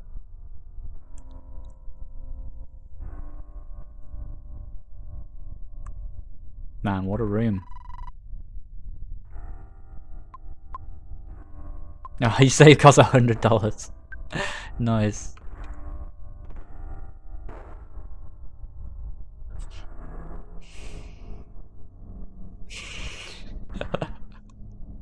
This is good, by the way, in case that wasn't clear.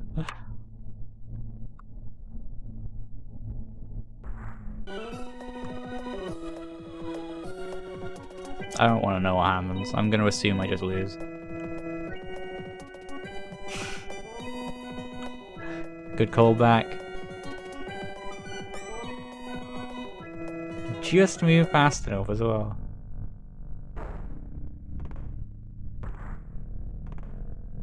Good music while in that chase sequence. God, this is kind of long, but oh my god. Keys again.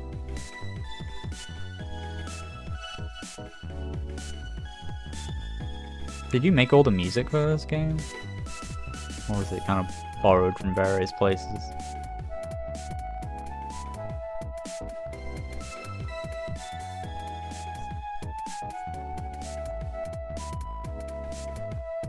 It's a long walk. Oh my god, we can almost fill the screen with green. Turn it down a little. That's a face.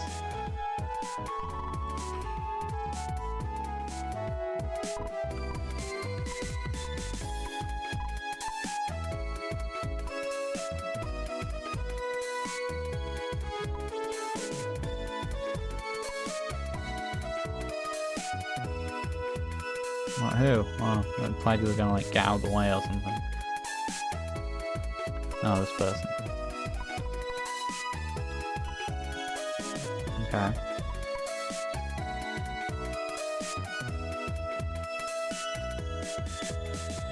Made 2 tracks and the rest are from RPG Maker. Fair.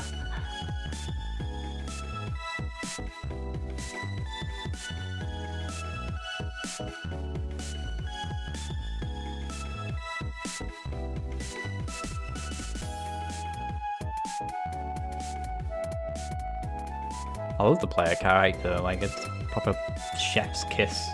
Like it's like just right amount of like crappy looking and like clear what it is, you know? It's just right. Like this, like I can when my zoom catches up, this like weird like broken joint, like and only on one side is just right. Just right.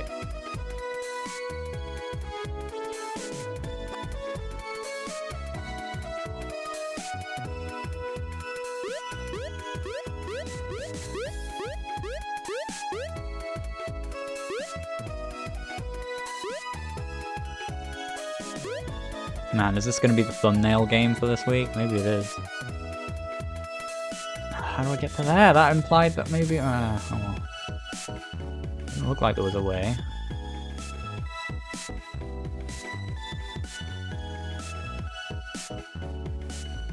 It's true. But it also sometimes takes no effort to make something.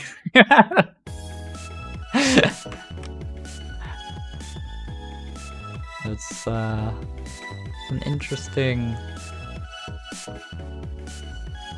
hard to track where I've been a little bit. It's a bit of a disorienting level.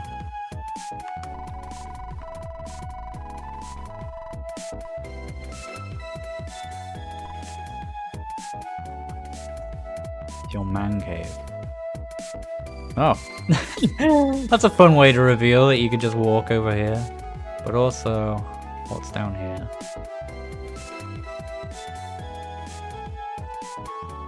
Try and... oh, I'm gonna forget what that is now. Oh god, there's too many paths! Oh, Zelda 2 segment.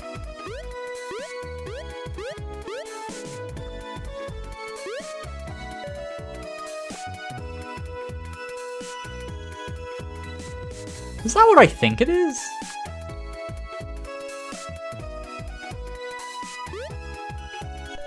Oh my god, it is. Is that from my tutorial? Like my ancient platformer tutorial? It was like, here's how you do checkpoints? Because I swear I made them look exactly like that. Might not be, it might just be a massive coincidence, but like... it is? Oh, that's funny.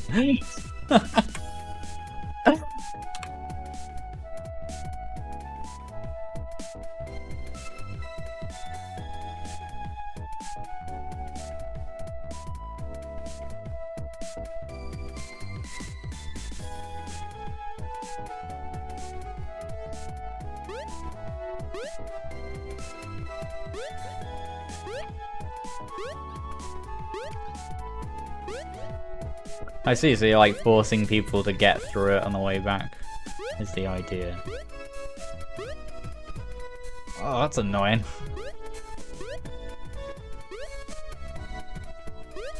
I never played that Doki Doki game.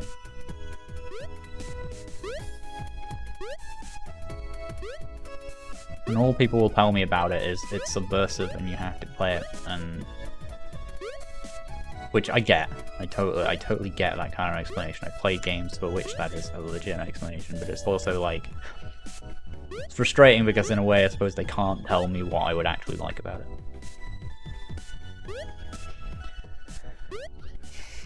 Should probably just commit to getting that off my list at some point.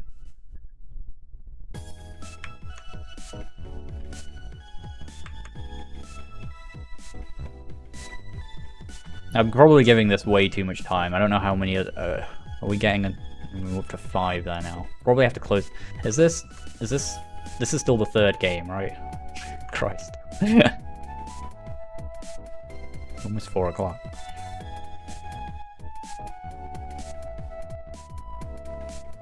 Kinda want to get to the end of this segment and then we might leave it, even though I really do want to see everything now.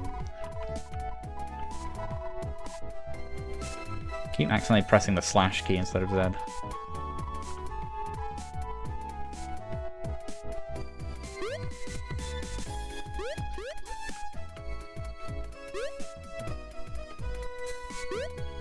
So definitely don't go over here, so obviously we're going over here. Boo! Suspicious trumpet.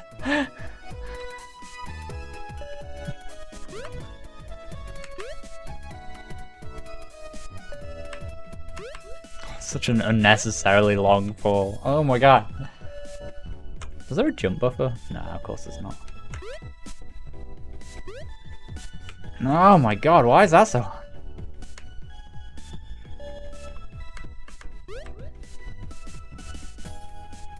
That was worth it in the end. See, no, that's exactly the wrong point of view, I feel like, and it's what makes a lot of people come away from it like, well, I made myself get the ending everyone said to get, and I didn't really like it that much. You should get. I totally disagree with anyone who thinks you shouldn't get the neutral ending first. It's all personal, I guess, for that game, but like. Hold Z. And what? I think I missed whatever that was relevant to.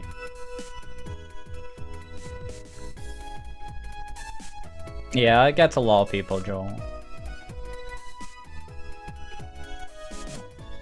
I didn't reload though.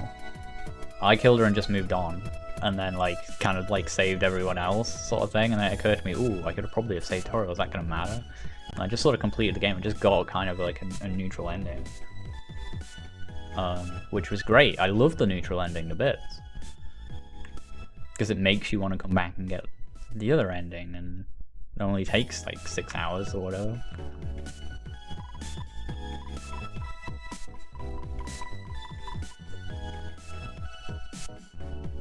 Three keys is usually the right amount of keys, right?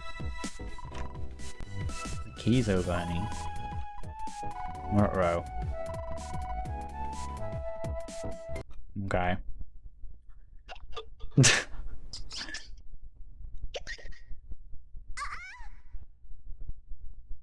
Okay.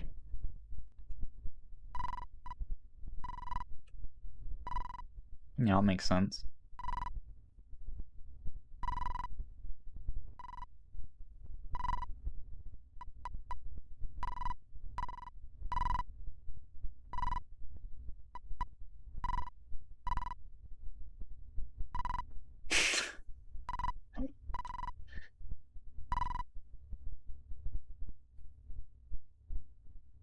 Okay, this is this again. So I'm getting the game loop. I'll give it the burger.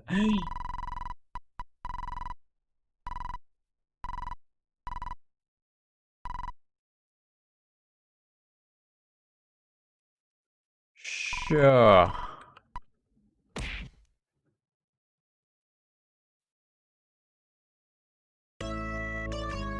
And then I'm guessing this is going to be another one, right?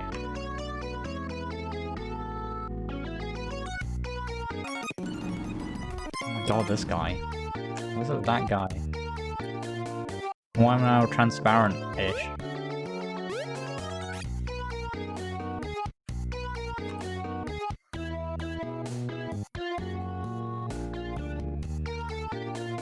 You know, I'm dying to know what the question mark option on the menu was. I really want to like finish this, but I kind of have to move on, or we're not going to get everything else done. And it's a shame because I feel like there's probably no way I can save or get back to this point, I'm not sure. But I'm going to have to close it there. But I like it a lot, it's very cool. I think maybe the level design meanders a little too much, like a bit too open. Takes a lot of just sort of walking, but it's not too bad. No,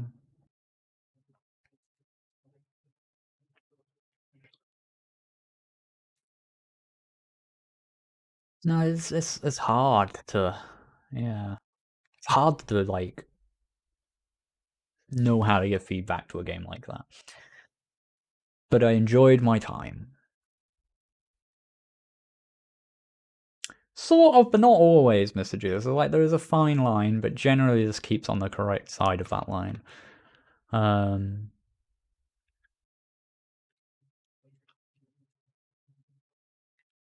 The writing, I think, was a bit too random memey. It's like you've got a great atmosphere and a great aesthetic. It just felt like that was it in a way. Like it didn't really have anything to say beyond that, and it's just sort of like you play it just to sort of see what's around the next corner in a way, rather than like anything really deeper or meaningful going on, right? It's just sort of, I wonder what meme is going to be on this page, sort of thing. And like that's not like a bad thing, necessarily, but I suppose like it's not very weighty in that way. But it is good. It's good. It's well executed generally all around. Yeah, I like that a lot. I wish I could have played it all the way through. Thank you very much, Ian Helm.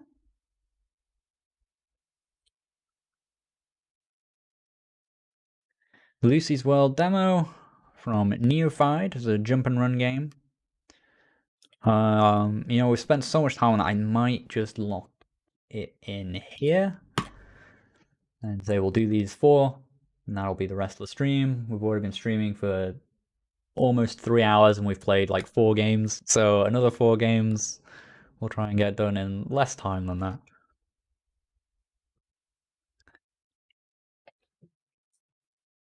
I'm not very good with time, just generally. This looks cool.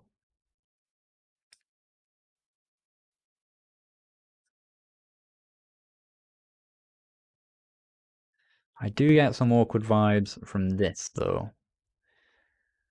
Like, it's different pixel sizes within one piece of art. This is a bit like, okay, it's stretching the rules. You're allowed to stretch the rules. I feel like I need to point this out every time. You're allowed to stretch the rules and do your own thing. The rules are not rules, they're guides for generally how to make something look cohesive and good. So just not following them doesn't necessarily mean the thing does not look cohesive and good. But in this case, like, this isn't a great look, and it would be a better look, I think, if it just, like, the white bits didn't exist and it was a consistent pixel size. And because of that, I get the feeling this is going to be a problem throughout.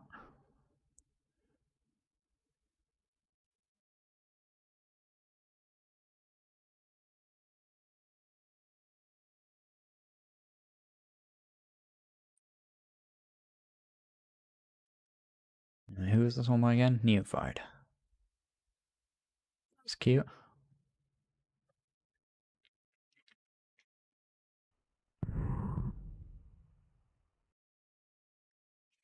Alright. Yeah. Yeah. This looks... the background's super blurred for some reason, but the foreground stuff looks pretty... It looked good! It looked good, and then this guy came on the screen and ruined everything. What universe are you from? Entirely different pixel sized guy. There's transparency in the text as well. I don't think that was necessarily a great idea. Oh my god, he's small. Oh, okay, it's a cursor, so that's slightly different. But like, this is kind of what he looked like in the game as well, right? And like, here, look, he's smaller than a single pixel that makes up a blade of grass. It just... But this, like, it all looks good. I point this out every time. It looks good. Then blurry background. And I think the blurry background aesthetic could have worked, but it's also stretched now. It's like horizontally stretched.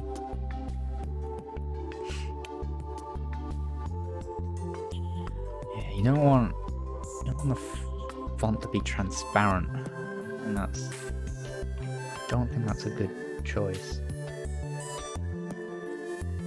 That tends to be the case with one of these issues, because that tends to be the most common way of different resolutions and different styles and pixels get mashed together.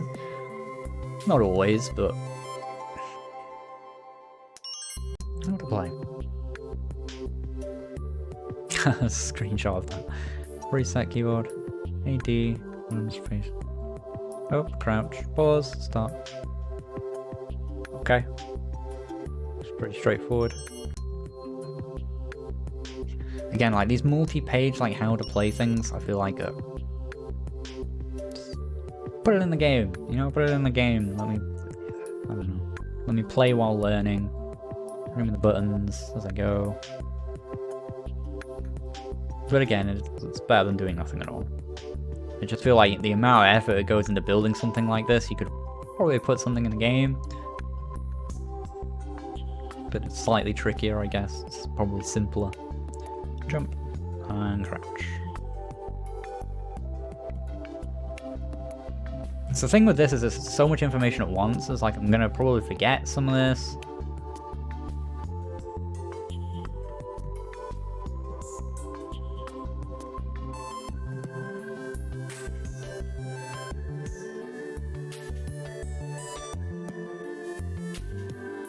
Huh, okay.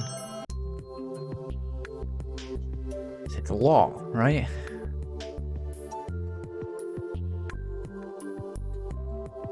I could work that out just in the game. Quite a lot of these things I could have done without even having to say anything.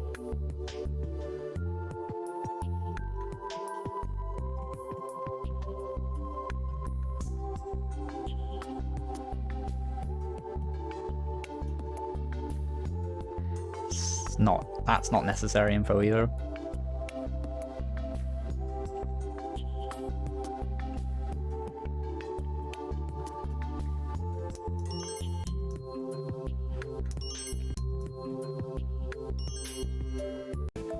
I like the music. Yeah.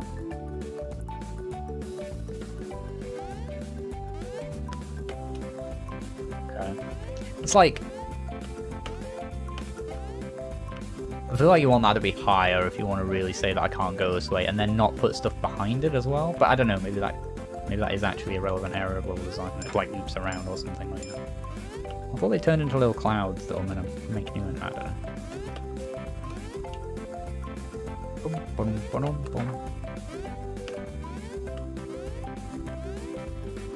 Jump for me feels a little high and springy with regards to what exists in the level design. But just with regards to what is in the level design, so you could kind of change either. Okay, so that's now something that's coming back. Okay. It took so long that it's like it doesn't really meaningfully impact that they come back. Oh, that was the star? Okay. Kind of like the way Mario works.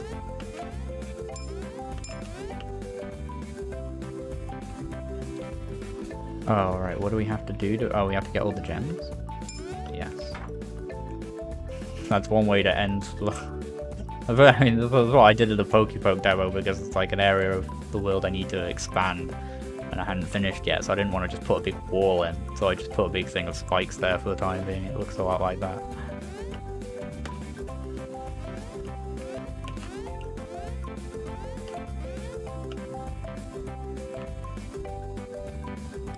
Cool transition, doesn't match style-wise at all, but it's still good. Oh yeah, crouch exists. Yeah, there's like a bit of a discrepancy between... This is always the thing where it's like, is it the controls or is it the level design? And it's like, well, either. Of just like the jump not quite feeling like it fits. Actually there it kind of works out, but it only works out because of the roof in a way, because you hit your head on the roof and it creates like this nice arc. Yeah, actually there it's probably the best way it works, but probably only by virtue of the height of the roof. Whereas here they're like a slightly different height.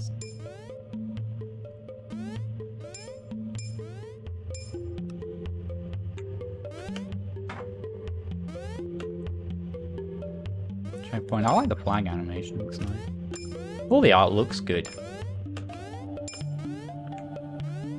Funnily enough, like the background is blurred so much here and starts so wildly that it actually just becomes like kind of a cloud, and so you don't really notice the not great lookingness of it too much unless you look at it too closely.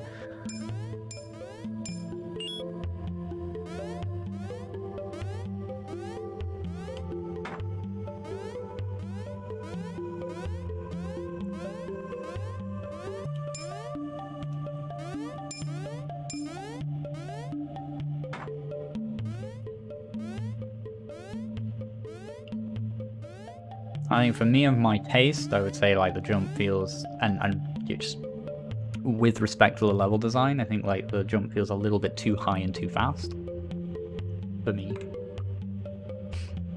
just looking at the levels and what jumps I kind of have to do. So like that's a thing that can be changed based on whether or not the level design stays that way or whether the controls stay that way. Start.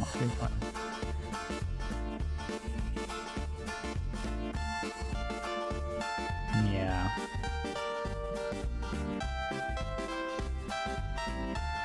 Artificial watering off of that is...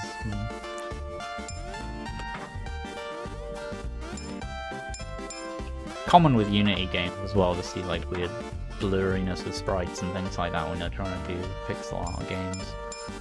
I think maybe it's a little bit tricky to get all that stuff like immediately right.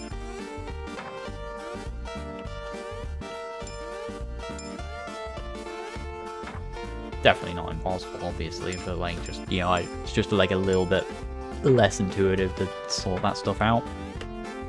So I think a lot of pixel art games made in Unity tend to suffer from the same problems with people who are maybe a bit newer to it.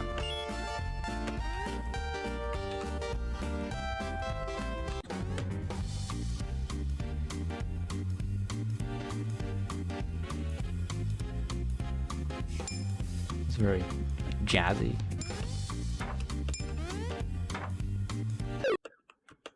Oops. It's a functional platformer. Like it's not necessarily like it's got slopes as well. Kind of cool. It's not super interesting, I have to say. Like, but it's like it doesn't have to be. Very straightforward game. Very like Mario, you know. I like that. I mean, that's like, and it just freezes on the frame. Like it's a very simple, a little bit of a jarring thing, but it's. I'm just gonna die again. Just like, I like this a lot better. I'm glad you at least did this, and it's not just like a snap back to the start or like a really quick transition or something like that. It gives you that you can see what happened. How it happened, then it went on. That's nice. It's a little ugly, but it does the mechanical job very well.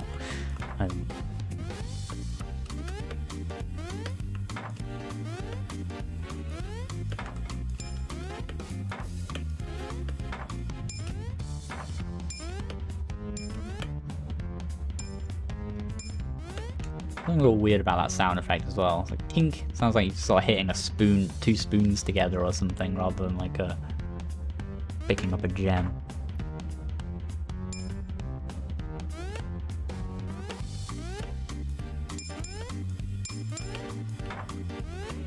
This level is a bit meandering as well.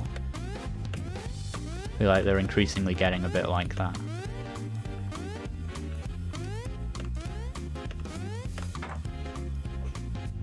They're built in a very sort of like, we'll have some stuff over here, and maybe a little thing down here, and kind of like, without too much thought of like one cohesive like flow.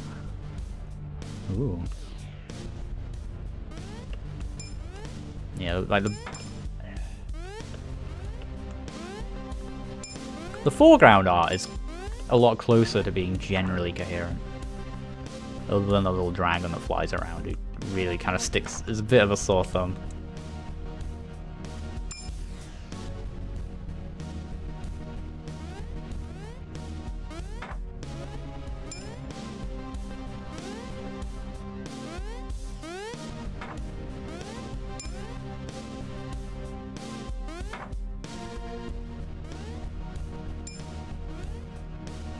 Slightly different like texturing, but it looks nice.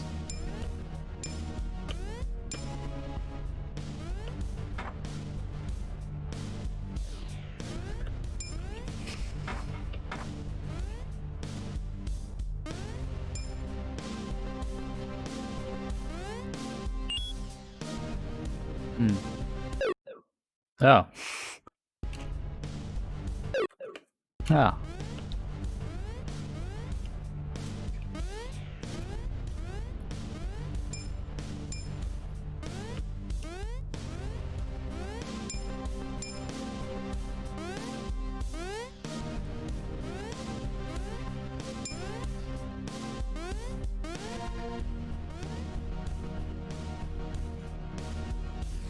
Yeah, it's just like these little patterns of like just, there's, I don't know, some platforms and 4 dudes in a row and some other platforms sort of help you jump over them.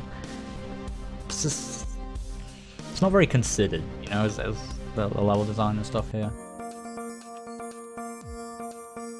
This is like the exact same setup as that, only it doesn't have the extra boxes behind it, which I think makes it better. Kind of implies more that this is Dead Space, but I would just bring up like a big wall or something like that, something a bit more just immediately clear. That's maybe just me. Again, I want to try not to offer super specific advice.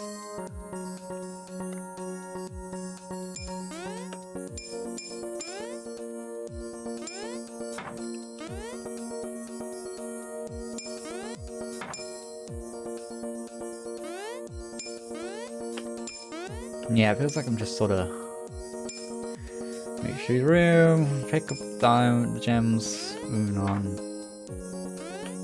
There's some fun variety in the aesthetics of the creatures, but like they're all just sort of patrolling dudes, still just sort of jumping on the heads of things. Some weird physics going on with slopes, because of course there are with slopes.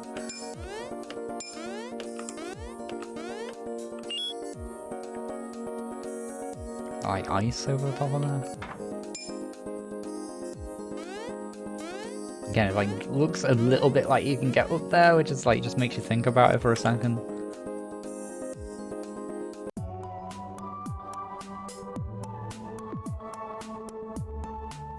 Anyway, I think I'll leave it there. I think we get the point. It's very functional. Any kind of game like this that's that simple in the gameplay, that has like more than 3 options on the main menu, I feel like has a slight problem with a lack of focus on the right things. Like, you got like achievements and whole like big level screen with all this stretch stuff. I feel like you maybe spread yourself a little bit thin, not massively, just like a little bit spread thin with like trying to get too many things going on, too much functionality, without enough focus on just iteration and improvement over the basic level design and the basic game feel and stuff like that, which I think is like not bad, but I feel like you've just hit a standard. You think that's good enough, and then you've moved on to like, let's put in achievements, levels. Well, I don't know, maybe we'll make a level editor. I'm not saying you've necessarily gone that far, but like, you know.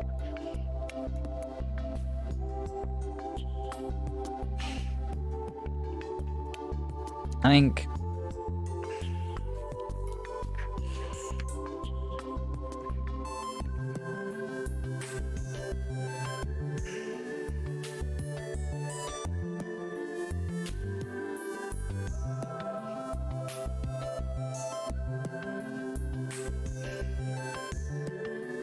for me, I would want to iterate on level design of like just your early few levels and try and get a few levels that like feel really good and try and establish a pattern for creating them in a way that feels a bit more focused than what you currently have. Like,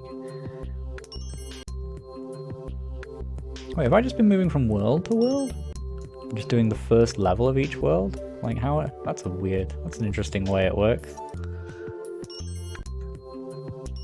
Are you moving through worlds at a time rather than and then how do we get to the next level of each world? I don't even know how it works.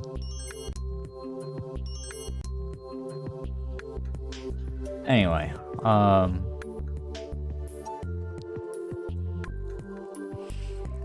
the art is generally coherent in the foreground, I think, but you gotta watch some of these weird issues, like, you know, there's this weird pixel gap here, and side of this guy not really matching and stuff like that, and try and get all that stuff really right. Try and get that stuff right, and try and like, I think I would slim down your levels. Try and just go through a level and just cut stuff. Let's just take a look at this level. And give me less to think about. Reduce this. I'll find the right words. Like, all those boxes over there didn't really need to be there. Like, like we're talking about these ones specifically, like you could just stretch this up into a big wall, so it's just obvious I can't go to the left or anything like that. Maybe even move the camera further to the right as well, so like maybe I start at the left and then come over here before it starts following me.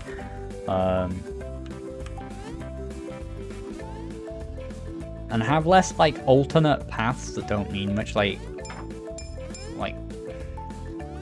did those need to be on a little platform, or could they have just been like along the route I'm moving along?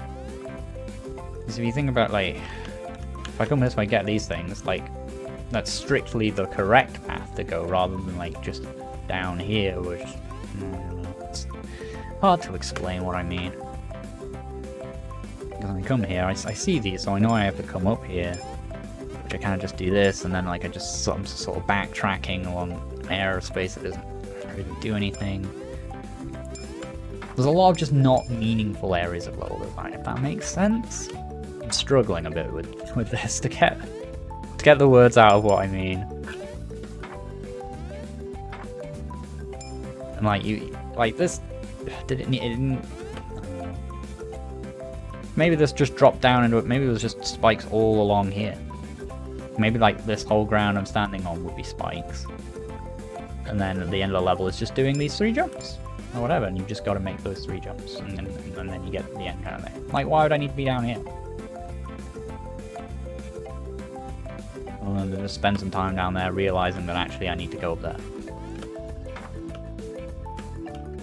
Like, there were probably some gems down there to get, but like why make me just keep doing U-shapes and weird, like, go this way, then go back? It feels like forced variety, I guess, maybe is it? I don't know. I don't know how... It's hard to put terms to these kind of patterns that I see.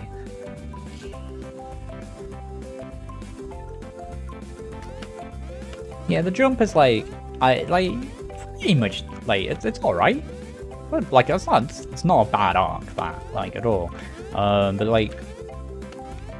The level design doesn't always fit it, and it feels like you've kind of thrown platforms down in places that vaguely meet the jump height and just kind of gone, yeah, that's fine, rather than really spending ages making sure they flow really nicely together.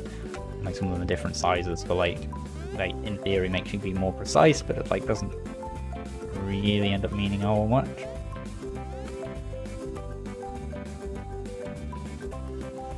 The general feel of it is nice. Left and right movement's good. You just... Yeah, probably just make that just like a little bit less. I like that it's not variable. I like that it is just a fixed height that you reach. That's good. Like that I like that you've not got any unnecessary, like, you've not got wall jumps, you've not got double jumps or any of that stuff. You've just kept it to be... I like that it's kept simple. Which I think gives you a lot of space and freedom to then just focus on refining the level design and making it feel really good and interesting and focus. And that's what I feel overall, is that the level design lacks focus. Like, it doesn't feel like super intentional or cognizantly designed. It feels a bit haphazard of that. If that makes sense. I hope it makes sense, because otherwise it could sound like I'm just saying, I just don't really like it, and I hope somewhere in those words something sounded sensible. I don't know.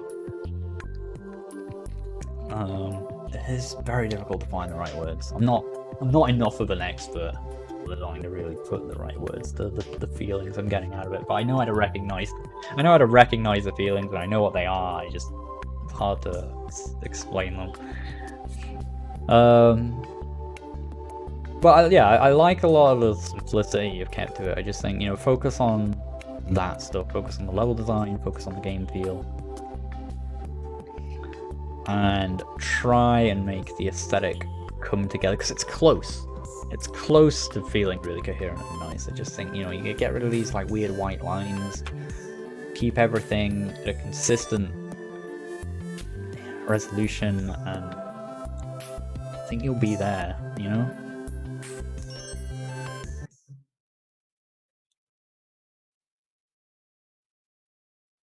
Yeah, thanks for that.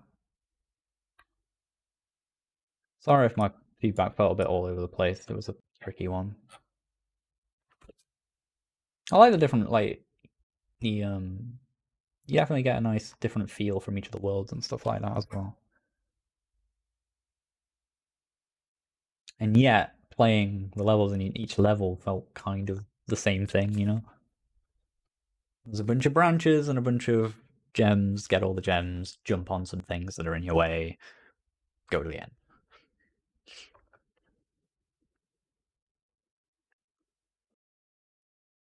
Probably worth looking at the design of Mario levels and like what they do to keep things interesting. Not necessarily with the mechanics, but just in the shape of the levels, very early levels specifically. Old Mario games probably the better ones to look at because they have less mechanics to distract you.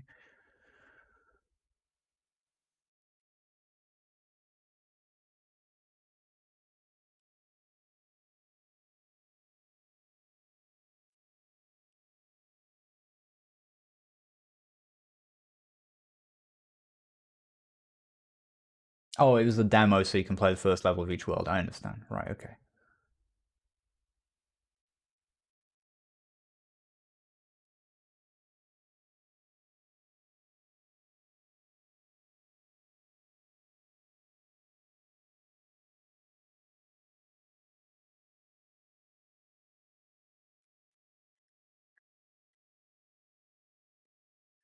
In terms of level design versus the movement, I would probably argue it's best to look at both and make them fit in that particular case. But it's hard to say. Anyway, next up we got Sunday Lake from Seiji_lel. Then you Bowser the Dog for the resub. 25 months. That's a lot of months. Thank you very much, good sir. Glad to have you still with us.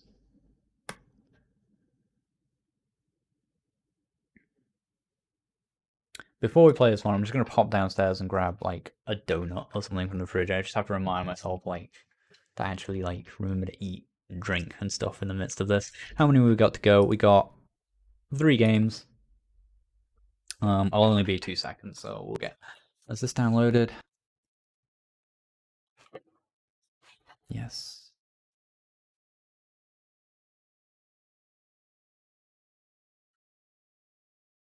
Load. Generating terrain? Golly. Okay. Alright. We'll check this out in a second. I will be right.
And I'm back.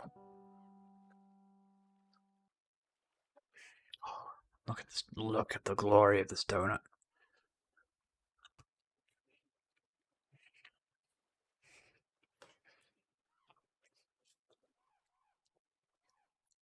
What a world. What a world we live in where this exists.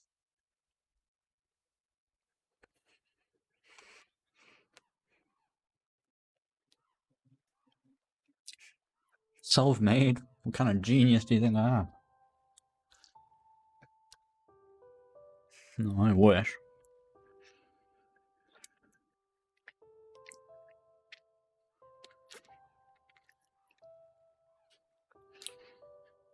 Ah, that's delicious. My simulated donut.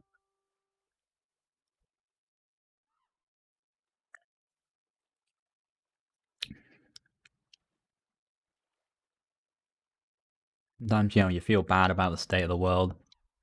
And then you remember, I'm alive and can eat donuts. Golly, what a world. Things aren't so bad after all. For me.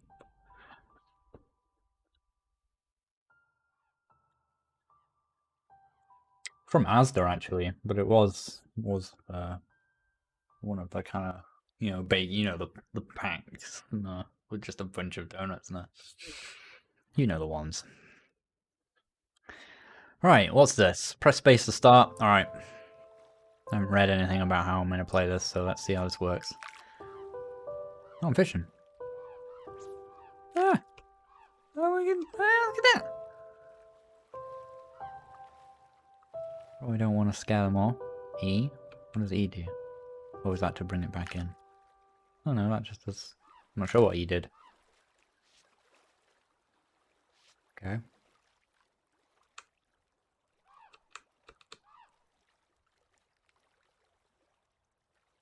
No, I'm still not sure what E did. Or I guess let's just pop this in the water and just... It's just a little thing hanging. Oh, it's just to close it down. I can get next to the fish, but I don't want to scale them off with my boat, but maybe that's not much of a thing, so I'm worried it might be. No, it's not. Oh. Click. Clicky, clicky, clicky. Do I have to click on it? No, we just kind of have to mash. It said something down here, but I couldn't see because the journal was there.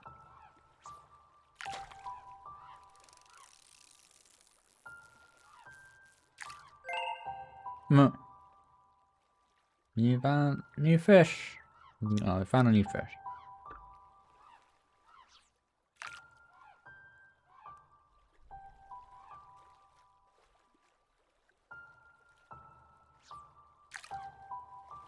Yeah, I really expect something like this with it being so quiet and chill to do a thing where if I drive into the fish, it was gonna like scare them away or scatter them away, and that was gonna be like part of the thing, but it doesn't seem to be that way.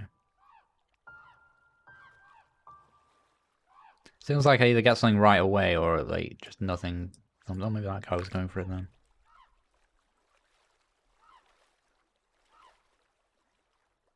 Hmm.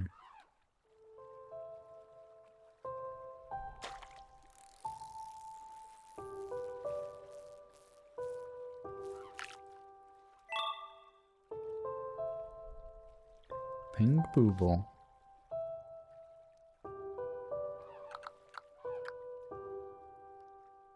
Oh, okay.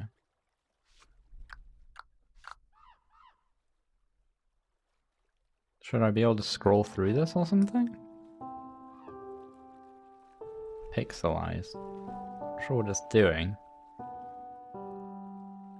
It's doing something to the screen, but I can't quite tell what.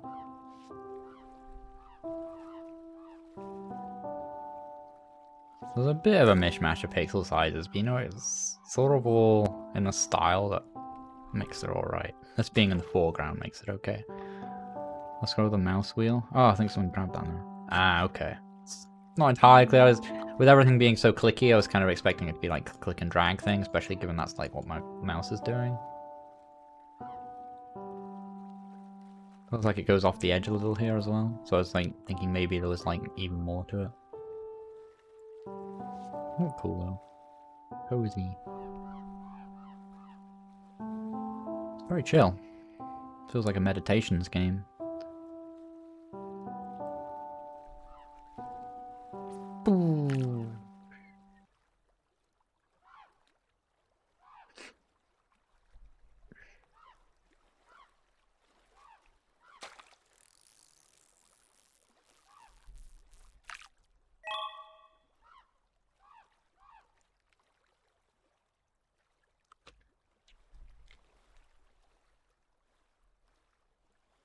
The fish are just like in this one sort of area for the most part.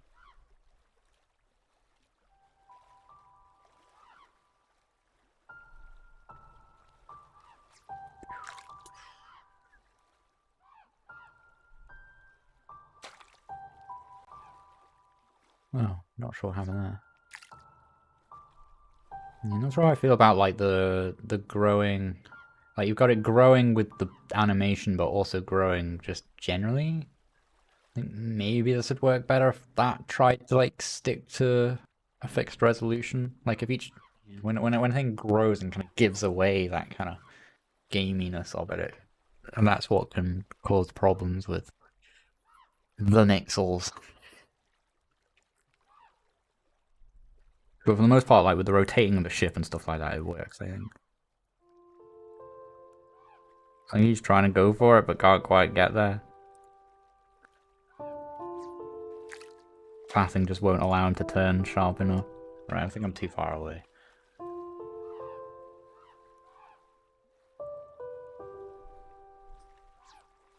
Yeah, we take all varieties, TreegOn, I wouldn't worry about it. 2D Doom sounds sick.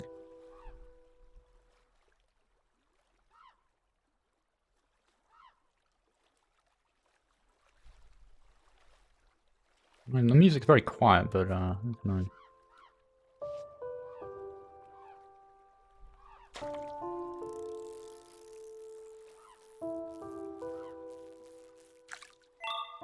Also, I know the menu didn't actually bring up a menu, it just sort of brought me back to... It just feels more like a title screen rather than menu, but maybe that's, I don't know, something planned for later. Was my beach the boat? Good question.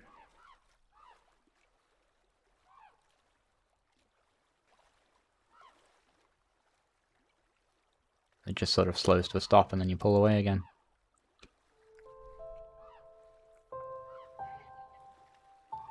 I suppose that's probably like an interesting thing of like, you know, you know from your journal the kind of sizes of fishes you're still looking for.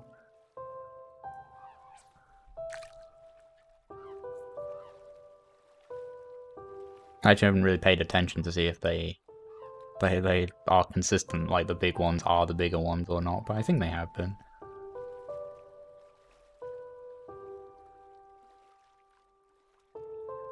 Might not be, they might just be random and it might just give you a random fish.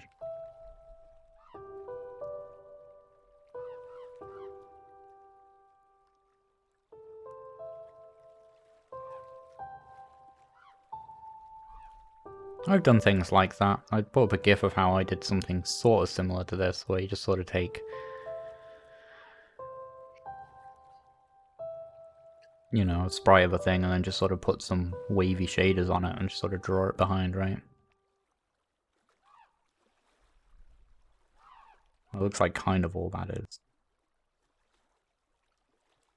Like it looks like a specific shape.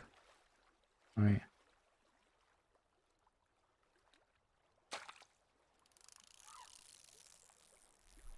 Like you can tell because this island and this island are the same shape look. So I think it's just like a handful of shapes and then like bigger shape that you put behind it, put through a wavy shader, and so on. I don't think they're like procedurally generated shapes or whatever. That would be a bit trickier. Just didn't need to be. Gives the illusion either way for much less effort.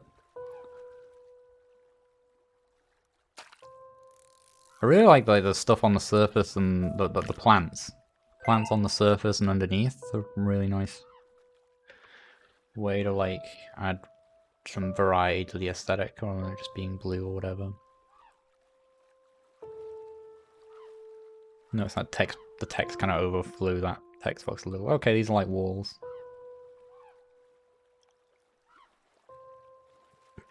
Yeah, interesting. Cute little meditative game. I don't know if anything happens if you get all of them. Oh, you actually get ×2s, like multipliers when you get more of them. Okay. Yum. Yeah, it's cute. For me and my taste, I know it is meant to be just like a peaceful meditative thing. I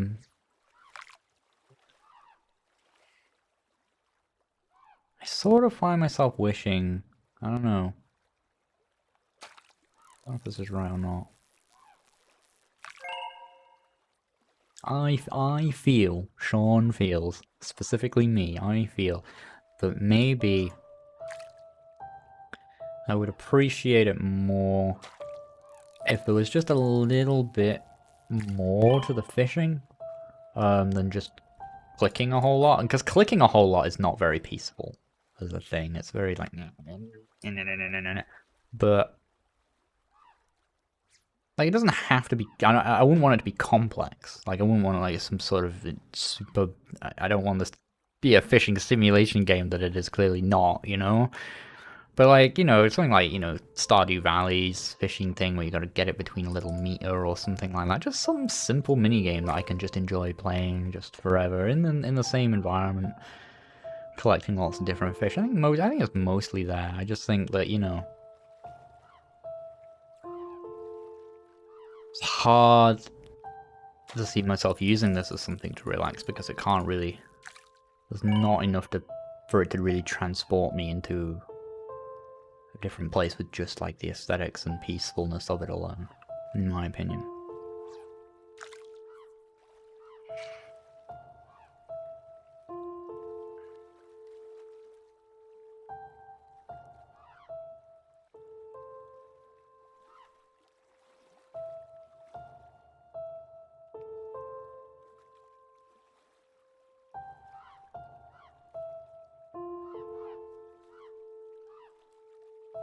Hmm.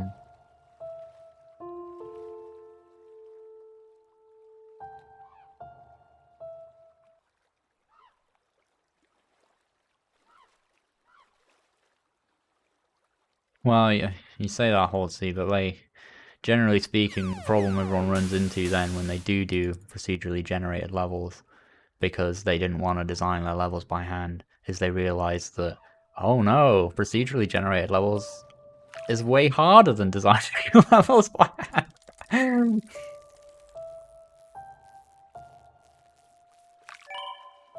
Because you've got to make an algorithm that designs levels as well as you would do by designing them by hand.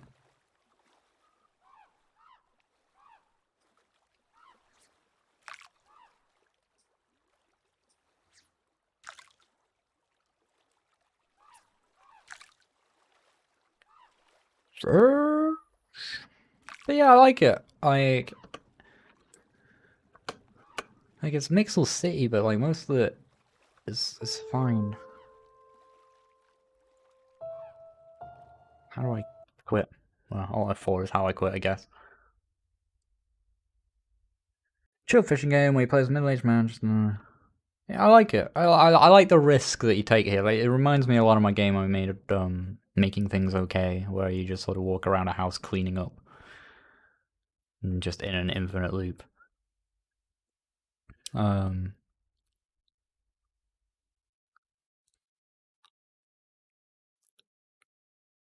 I can see how what my feedback for it would be might seem contentious, saying like, oh, it should have a little, just a tiny bit more to the fishing, but for me, that's what would make it really perfect for me.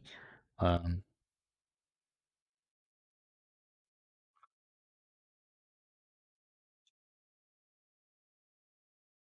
but it's cool. I think it's just pretty well put together. I think maybe just a little bit more careful with the aesthetic, like cohesion of it in places, but just in terms of pixel sizes and things like that, it just gets a little bit awkward. It's hard. I get that. It's hard to get it right, especially when you've got so many rotating things going on. I think you've done a generally good job, but things like the little splash that was coming off the edge of the fishing pole and stuff like that just look a little bit out of place. I have the same issues with Pokey Pog. It's a difficult problem. And yeah, it's good.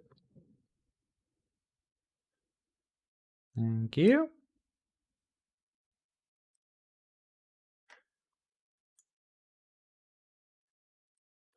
Growicide from DaSticks.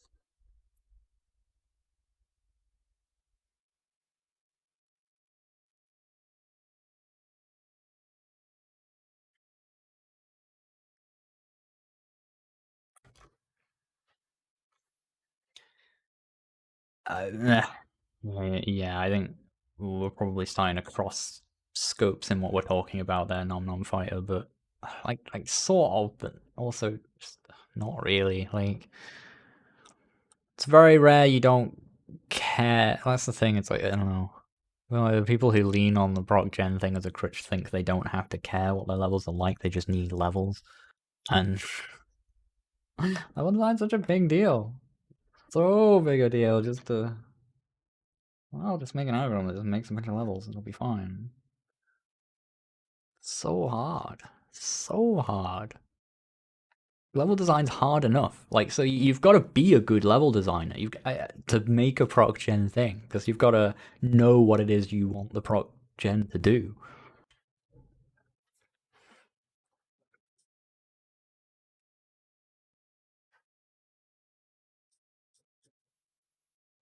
And no one should be allowed to make a procedurally generated. So no one should be allowed to make a game that procedurally generates levels until they've made 500 games that have handcrafted levels. 500.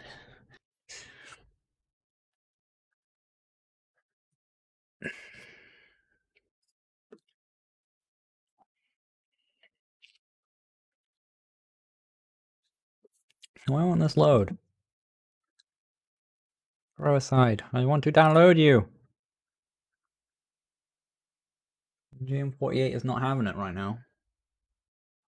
Not dropping frames or anything, am I? Don't seem to be. The internet's not dead.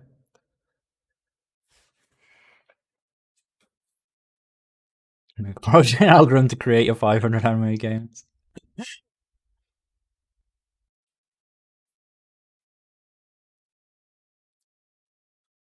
Reminds me of a funny meme I saw lately.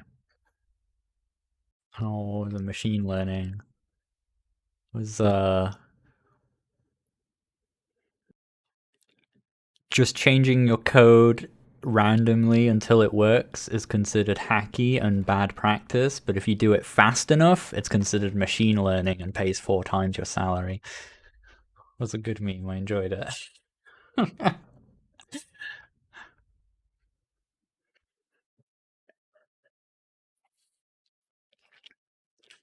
Thanks, Frankie. It's mostly a result of utter laziness, though. No! I can't get this game. Do you have an alternate link, Growicide? That's not your name. DaSticks?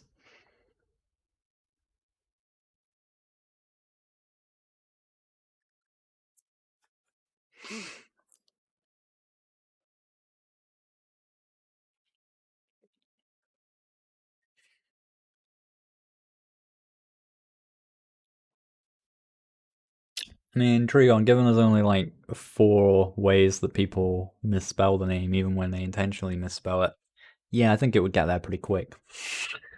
It's not a lot of possibility space. I have to drive real quick. Alright. Yeah, we've only got 2 games, so I guess we'll wait.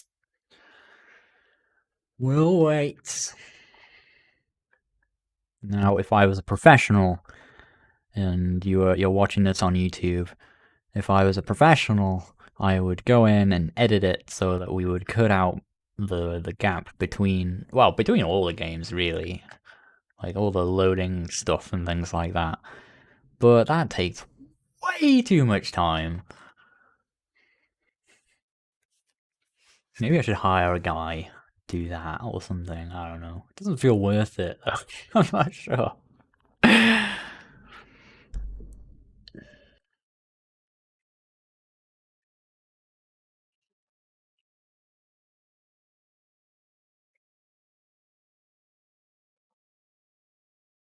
Or I was rendering a video. Oh, we should put that live, actually. Like, we do that while we're late away. Whilst we are waiting.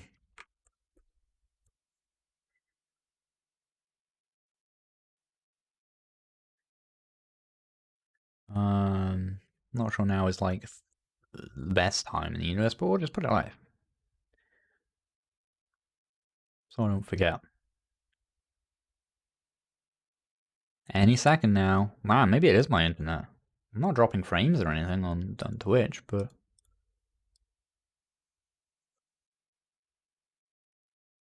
Data is currently unavailable for some videos. It's fine. I don't need data. Just need to do this. Publish.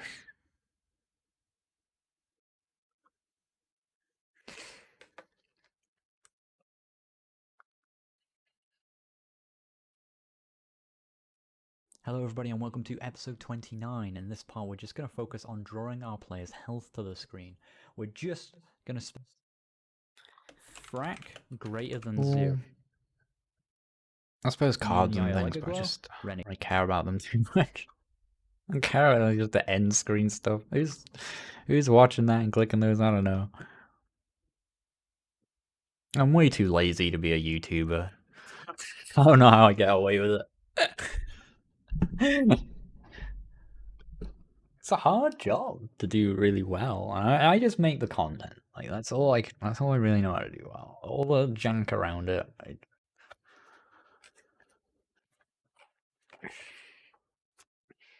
Most YouTubers at this point, they pay another dude to do it, right?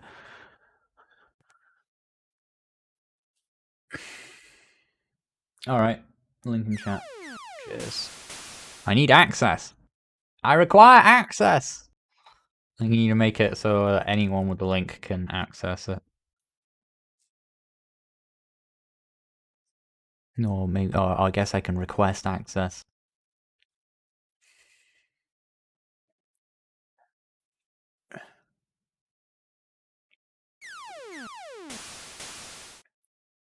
Go again. Down road. Come on, game. We're gonna get this game. Gonna get the game. I wonder how many people are just sitting through this bit watching the YouTube VOD and how many have just found at the bottom where the next thing is. Hello, people on YouTube who are watching this bit of the VOD. You must be that must be kind of unique, I guess, if you're watching this bit. Like, why wouldn't you have just skipped to where the footage is obviously showing the game? Like, you can see the little thumbnail at the bottom. Is that too much effort? Are you watching on, a TV? And you're just like, oh, I don't want to get, the remote or whatever. So you've actually just sort of sat through this. Sorry if you have.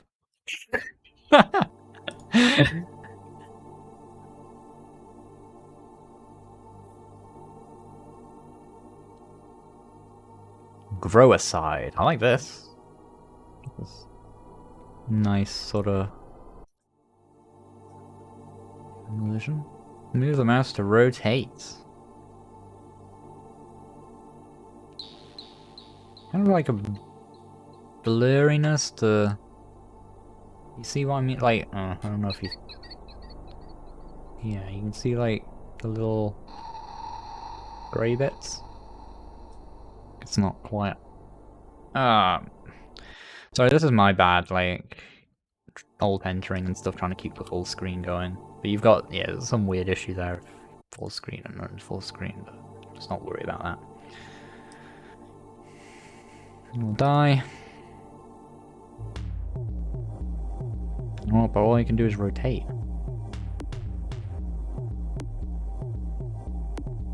If anything touches... Any pieces touch my core? What do they have? I don't think I'm misunderstanding. Some other thing was gonna come along, right? Alright. Okay.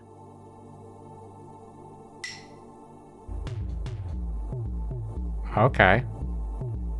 Oh, we've got. Oh, I see. So what happens if it it breaks it? Oh. I'm guessing the same happens if green touches red. Yeah.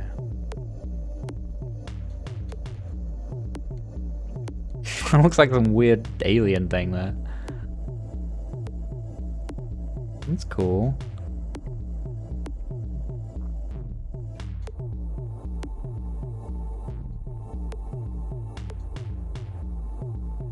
I feel like you actually almost didn't need the text explanation because there's so little you can do. But you kind of naturally learn how it goes. Like, I think you could have probably just opened with this. Like, I don't know, maybe show that in case people are fiddling around with their keyboard. But then, you probably could have just come into this.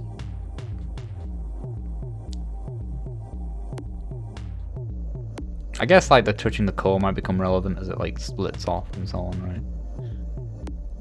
Probably could have just come into this and be like, oh, things are sticking to me. That's interesting. And then a red thing comes along, and you're like, oh, things stick to me, right? And then, oh, it blows something up. Oh. I suppose maybe if it's enough to kill you at the start, maybe that wouldn't work.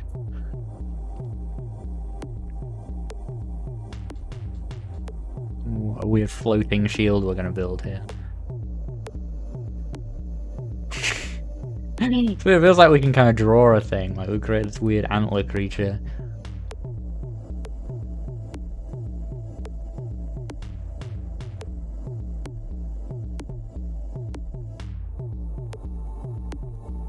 Almost artistic. Look at this. Look like some running guy doing like a outstretched pose, like doing a big sprint. Oh god. Look at that. Oh, well, I can't deal with that. Okay. I suppose you could. So that depends how I build it, right? I don't know. Maybe that's my own fault.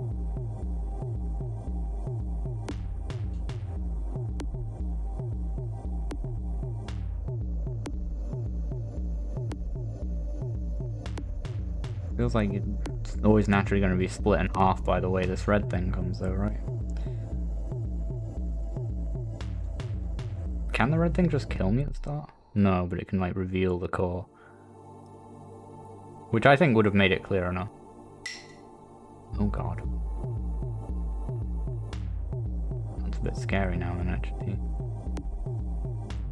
Oh god, oh this has not gone well.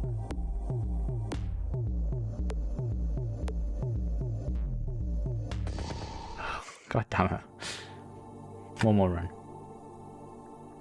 This is I like this by the way, if it wasn't clear, this is cool.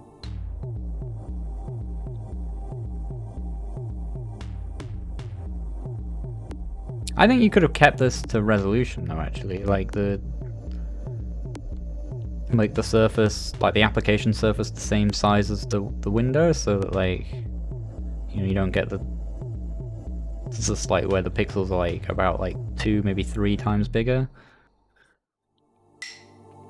Oh, great, we've got plenty of red. I'm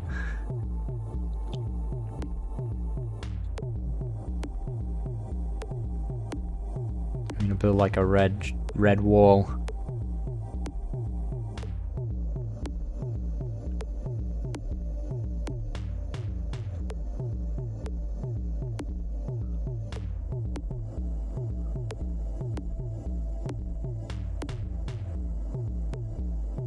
Thing is, that's interesting because that's like gives you slightly less time to react the closer that is to the edge of the screen.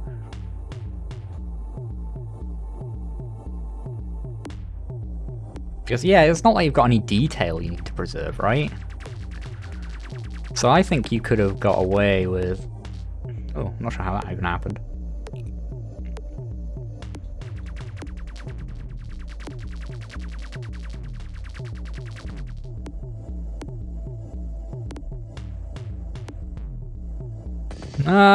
Someone to catch on one of these little bits. That's cool. I like this. Yeah, I think you could probably have gotten away with keeping like the pixel sizes the same, which might have added to the aesthetic a bit. Because like the aesthetic's good. Don't get me wrong. I think I just might have just added a little bit more if like it was like a wholly consistent. Just hope I'll be clear on what I mean by that. Like where like you know how it rotates around, and it like you know you can see the little pixels that aren't the shape of the thing, right?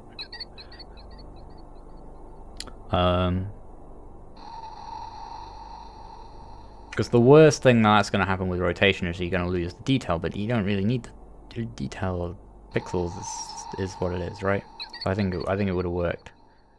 But it doesn't really look bad as a result of not having that. I just think it would look even better if you did have it like that. Which would be an easy fix as well. Just make the application surface match that size, right? You just want to do surface underscore resize application surface and then the resolution that you want it to be. And then it doesn't matter if you're full screen or whatever, like the application surface is always going to be that. So when you rotate something, it's always going to have that many pixels in it. One line of code. Probably saw that.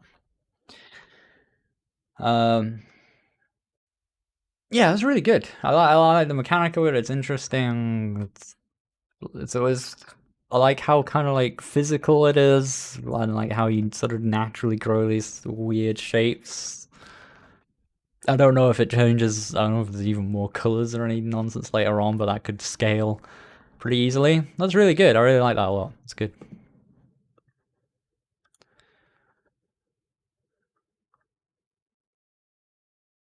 There's a blue. Yeah, I don't really have any other criticism of it. Like I say, like that. I think making that thing match would be good. But otherwise, I think it's pretty much everything you'd want it to be. What was the theme? Watch them grow? Yeah, I see that. Yeah, solid. Yes, not much else to say. It's just solid.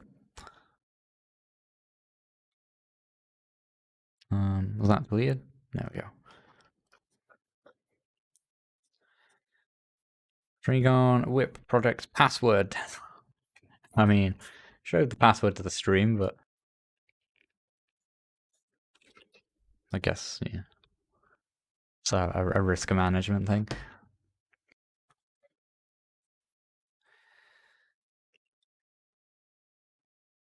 Whip. This game needs testing. What ammo needs to be buffed and nerfed? Which levels are too hard? This is 8 gauge, a side view, fast-paced shooter with pixel art style, and a fairly high difficulty. In this game, there is only one weapon, but you can adjust its spread and change the ammo you put in it. Okay.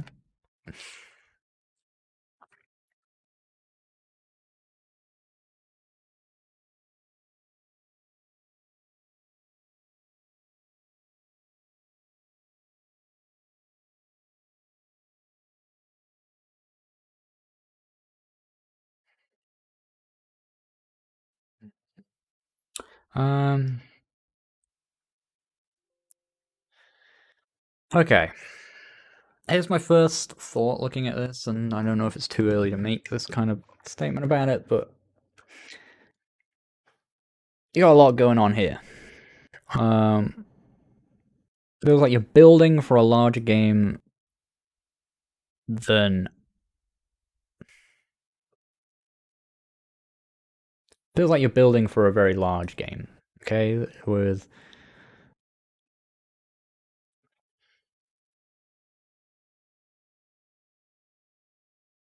I don't know, there's not that much going on, but it's like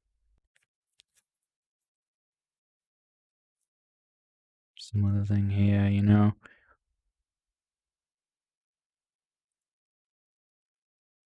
Like, do you need all these settings? Do we need alt color schemes?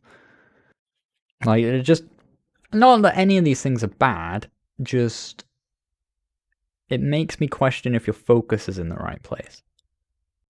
And the focus, first of all, should always be, in my opinion, through my lens, from my perspective, should always be on making the game feel good and getting the core experience down, right? None of this stuff, right?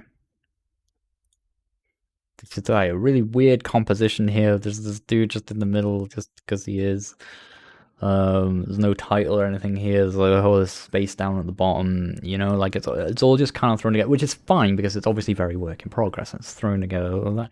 But it just signals to me that time is being spent in lots of little places and isn't you're not bringing together the core thing.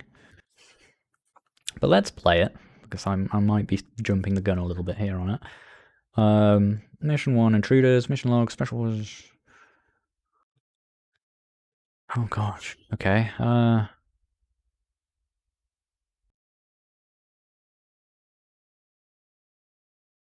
Custom map. Yeah. Don't do it. Just. This should have just kicked me straight in. Oh my gosh. Oh my gosh.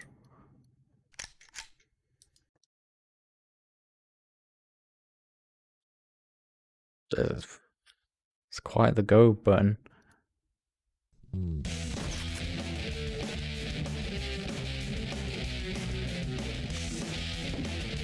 Okay. So this, what is that? Goes up the higher I am?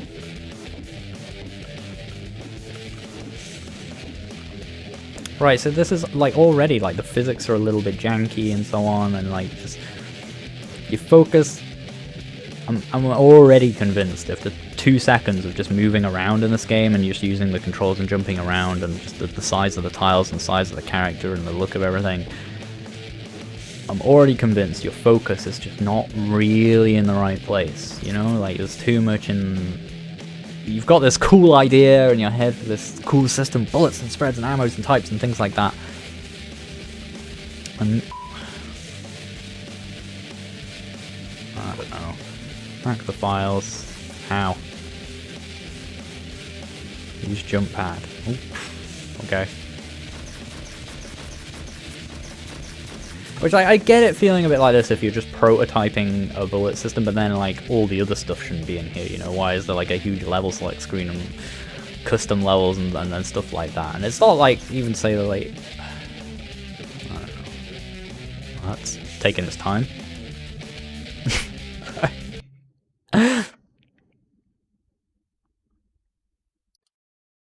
Was that the tutorial? What?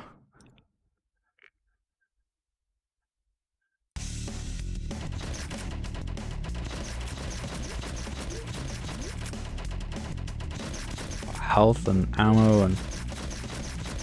Like, this is like, look at, like...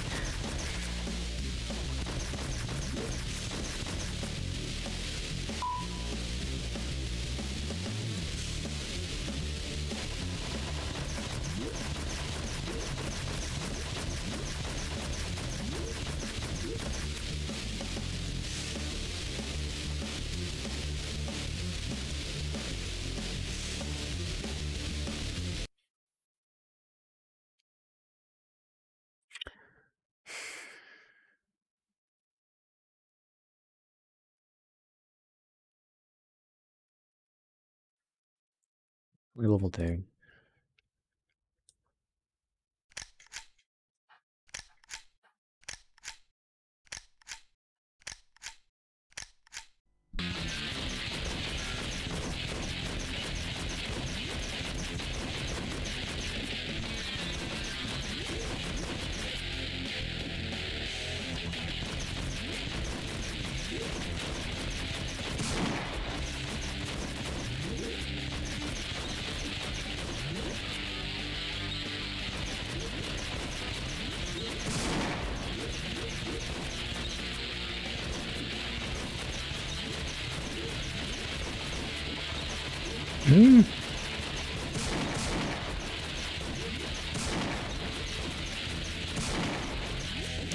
See, I don't think I'm really appreciating the scope and complexity that's potentially possible in this crazy bullet system.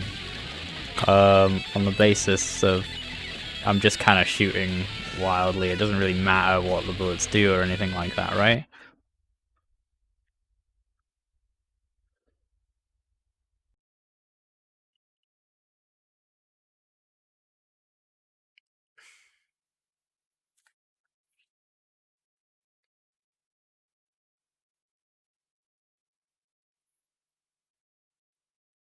Do you want my honest feedback on this?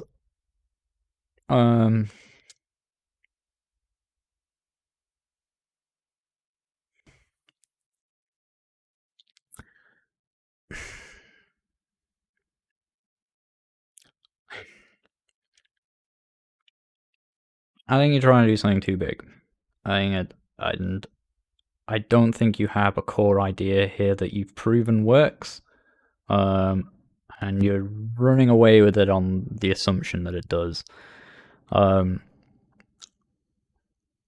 At the stage you're at here with like how things feel, I don't expect to see any menus. I don't expect to see anything. I basically expect to see when I run the EXE, I'm dumped immediately into a room with just this character and maybe 2 enemies and the ability to customize those weapons, because that's really the point this game feels that it's at. Everything else feels like jumping the gun. Levels feels like jumping the gun, right? Like even doing any of this, like writing feels like jumping the gun for the type of game you're trying to create anyway. Custom. Oh no.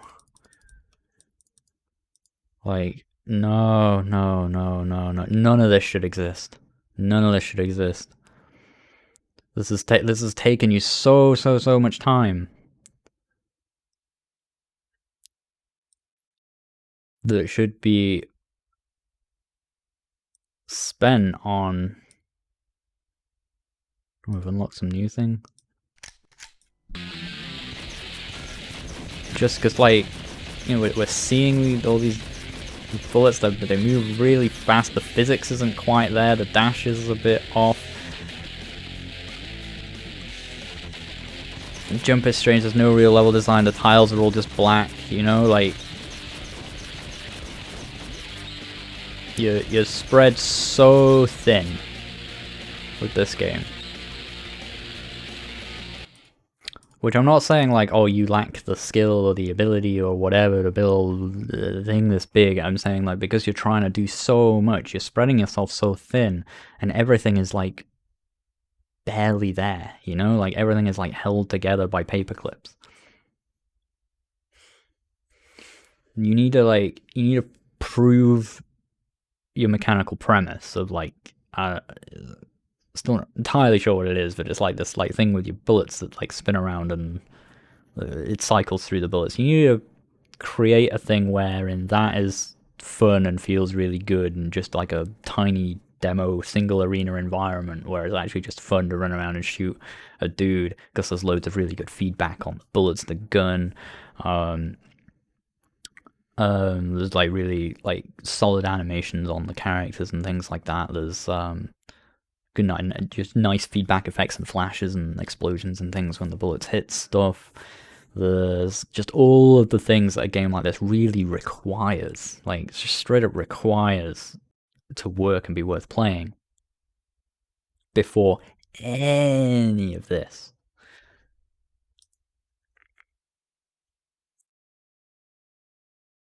So what did you say on here? Like, what ammo needs to be buffed nerfed? What levels are too hard? I mean, admittedly I only played a couple of them, but like, I just sort of ran through spamming bullets at things, and they all kill enemies. They all go really fast. There wasn't really much distinction between enemies other than as soon as they have line of sight on you, they just shoot at you. There's not really a whole lot of interaction to be had there. In a way, for me, it feels a bit like this concept will work better in an FPS than as a platformer, but I'm not saying go ahead and do that. Like, let's go to here. Whoa, just like, look how extreme that is, you know? It's less like it's the first prototype of it. It hasn't been tweaked or refined. I don't know, maybe you can do it this way. I just feel like it's a dangerous path, and it's just you're gonna exhaust yourself. Just putting together the bare bones of everything until you get sick of working on it and you move on to a new thing, you know?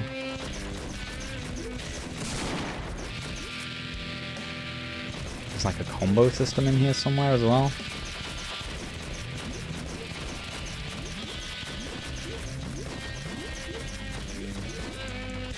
Like, there's some of this there, like, the screen shaking stuff is like, alright-ish.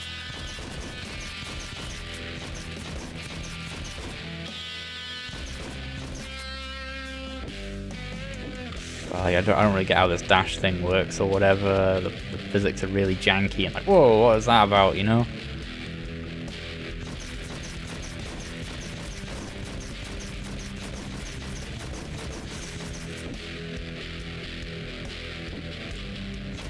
Things just shoot sort of fast at you. It's just like you're either being hit or not, right? So it's like, generally speaking, with these type of things, you would like, just the typical approach would be to make the enemy's bullets move super slow. So it's like, oh, they're coming at you, but you have time to get behind cover and that kind of thing, or something like that. Or, but then like bullets might do extra weird things, like when they explode, they like go in like create new bullets that go in different directions, or like some bullets like home in or travel around corners and do other things. But like here, it's just they all just go super fast and just fly at you, so you're either being hit or you're not. Is the whole crux of it, right?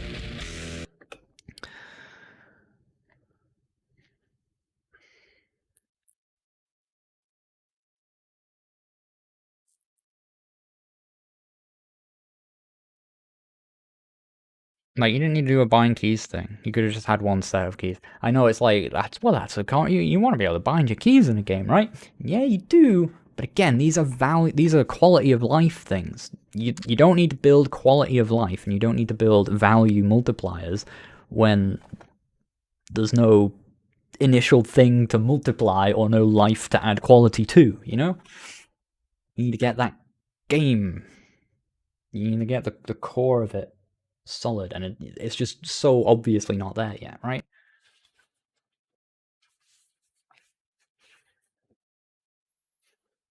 So I don't know, some people maybe they disagree, maybe they think like this is a valid way to do it, I don't know. But all I can say is that that's my honest take on it. Like the levels feel just well, there's not really much thought, there's just like they're just places where you put enemies, right?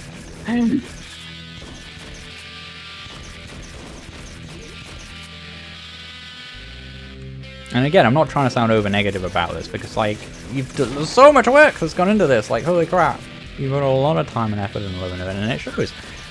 But the problem is, you've put all that work in like 1,000,001 different places, and so nothing is finished. You know, there's no transition there, there's no like hit sparks or anything when I hit an enemy, it's just a tiny mismatch size health bar goes down. The music's super loud, doesn't really go.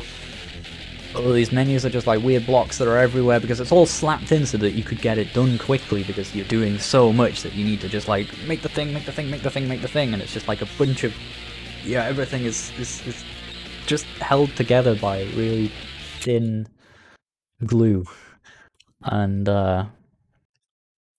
therefore nothing is solid. And it's not that you don't have the ability to make it solid. Like there's a lot of programming stuff. Like you clearly have the ability to make things, you know. So like, yeah, I don't want to sound like I'm just dunking on the game. I'm dunking on your focus. Dunking on your sense of like focus and scope, and I just want you to rein it in. I want you to cut out everything you don't need. Everything you don't need.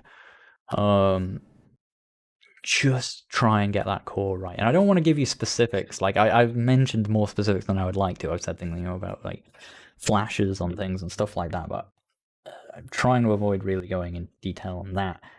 I just want to see focus on the game feel, and making a core experience that's generally fun, before like exploring what else to add to it, or how to add quality of life to it. You know, you need life before you add the quality of life, right? Yeah, I think like, yeah, games like Broforce and stuff like that, they're good ones to play for people who like play platforms. Yeah, I play things like Broforce and those kind of things. But like, how those games feel really good to play, right?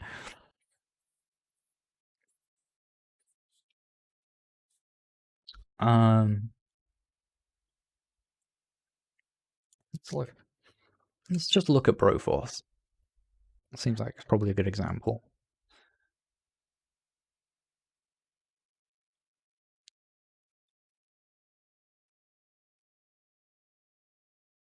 Vote to play introduction. What's that?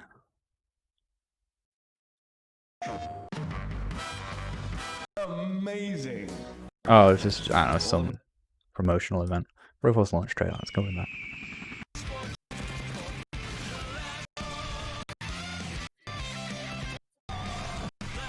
Ugh, stupid. Give me... Why? I hate trailers. Give me a gameplay thing.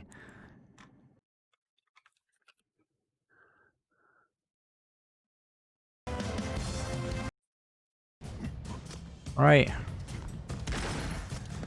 Okay, look at all these like cute little like effects on things, the permanence, the blood spray, the little hit sparks. Like how smooth everything looks, look at all the cool effects, look how consistent and coherent the art style is. Like all of that will have existed a long time before like any of this existed, before any of the level selects, anything on the menu existed. Like, will have been a time when this was like the whole game.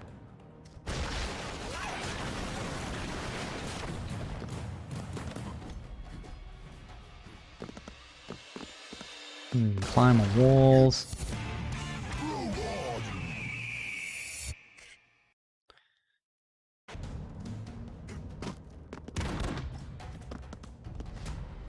Just look at everything that just these few seconds here have that your game does not.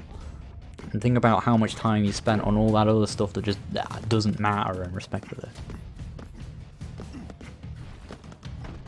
How about graphical overhaul? I don't want to be too specific, but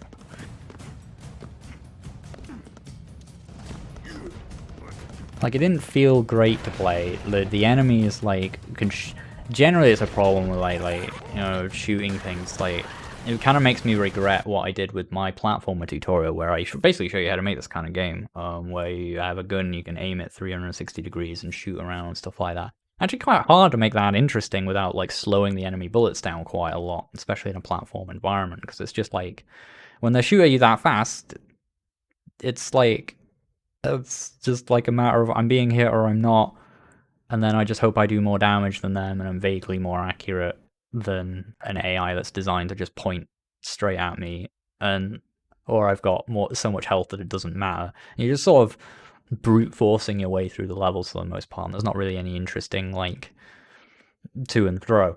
With this, the way they solve that problem in Broforce is like everything is horizontal, right? It's a common thing. Or for the most part, like everything is kind of locked to these two axes, so it's like you're climbing a ladder, like popping up and down between things and stuff like that. And it's about like getting to the right height to shoot at a thing. And things have to be the right height to shoot at you, and vice versa. And there's like strategy and tactics in that. And it's got just a clear, simple game loop.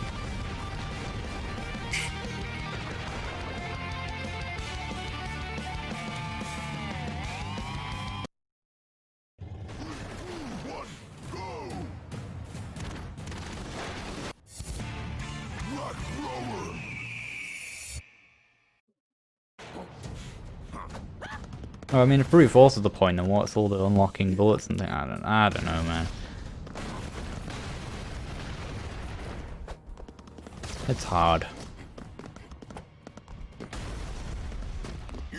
I think I'm gonna struggle giving you really any. I don't really want to give you any specific tips where I can just say, just do this, and then your game will be as good as Broforce or whatever. You know, like it's just experience. If I were you, honestly, I'd stop making it. Just start making a new thing. Starting from the ground up would be way easier. I know that seems like, but I've put so much time and effort into another thing and so on. But like, you've learned a lot. You've undoubtedly learned a ton in the creation of that game. Use that. Make something from the ground up that doesn't have any baggage. Would be my honest advice. But I can see why you might not want to do that. And if you do want to just carry on with the thing, I think you really need to cut back. Cut back and simplify. This is a simpler game than yours by a long stretch, right? This isn't happening. You don't customize all the bullets or whatever. You get characters that have like a simple set of powers, a simple weapon that they have. And there's really not much to it, but there's enough to it to make the level design sort of interesting. Like, look at this. Like, this is a cool little thing where like they could shoot bursts of bullets at once, so you're sort of timing, going up and shooting at them. There's a thing you have to do that you can work out and can understand, right?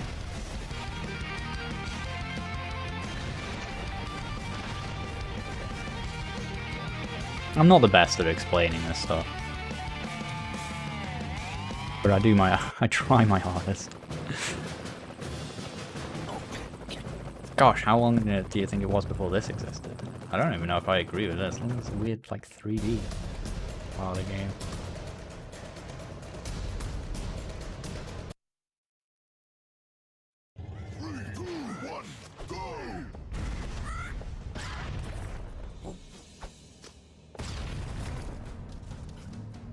Like, look at those trees that like move around when the explosions go off and stuff like that. Look at just the level of attention to detail here.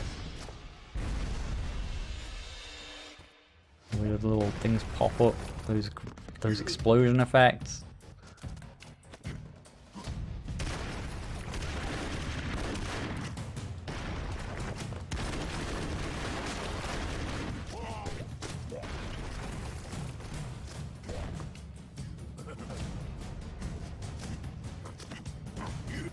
The thing I see and have a hard time understanding is that people tend to not see the interest the majority of players or really like the guns blazing stuff. Well, yes, because there's not a whole lot to it, and the guns don't... the weapon you have... You're talking about your game here, I'm assuming. Like, you don't... There's just not a whole lot to it in your game, you know? And a lot of your bullets are very small as well. That's that's a very little thing, and again, I'm getting into specifics a little bit here. But like, you see how like when these guys shoot, this is just a common, simple thing. The bullet is like massive compared to the gun. It just makes it visually like super clear and so on.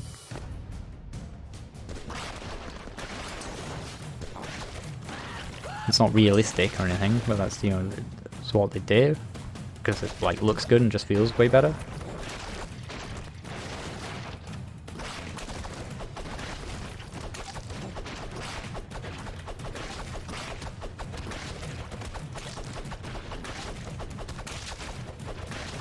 Wow. That's a strat.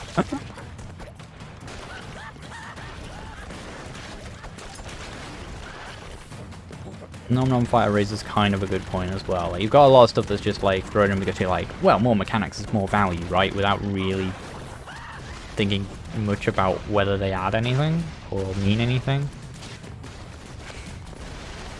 Like, what does your dash do? You know? Like, where do you use it? Those are rhetorical questions before you, like...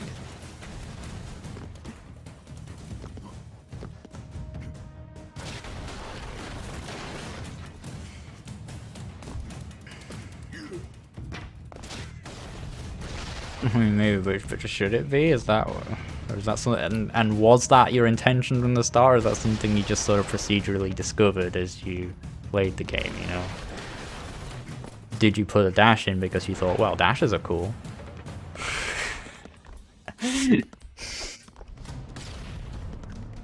There's nothing wrong with that.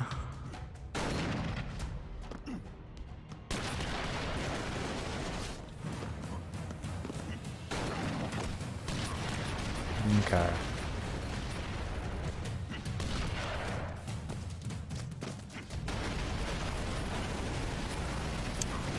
I think I've done my best with the feedback I'm giving for this. I don't think I've got any better words for you on how to explain what I mean, but like, if I want to sum up the most important thing, don't build a level editor, for the love of God. Focus on this game stuff. Focus, like, what ammo needs to be, yeah, sure, right? What ammo needs to be buffed up, which level's too hard, sure. Focus on that, if nothing else. But just cut all the other stuff down. Just cut it all out. And really just consider just moving on. Just make a new thing. Just moving on. And that's not me trying to say that the game is bad or doomed or anything like that. I just think it would be the best use of your time overall. Anyway. It's just a hard, yeah, sure, I understand that. And like, but I still just think it's the best use of your time. Just in terms of growth within the hobby, I'm just making more stuff and learning faster. I think the more and more you put time into this, the more diminishing returns you're going to get on how much you learn from it. If that makes sense. And the sooner you move on to a new thing, the more you're going to get like bigger gains in learning new stuff again. I think, okay? Weigh that as you will. I could be wrong about everything. I'm wrong a lot. Very frequently wrong about things, but that's just what I think. Okay. And that's the lot, ladies and gents.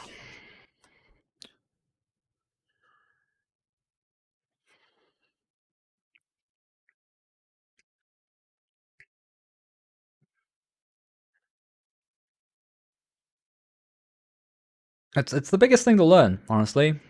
How to cut stuff from your game.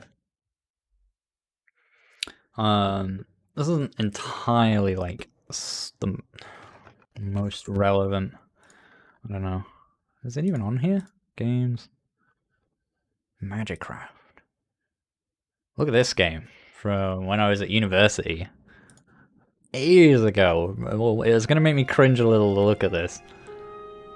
But this is a game made with a team of my friends studying game design, or game design adjacent things at university. We made this. Let's just watch the trailer first off. My cringy old game. It's alright, you know.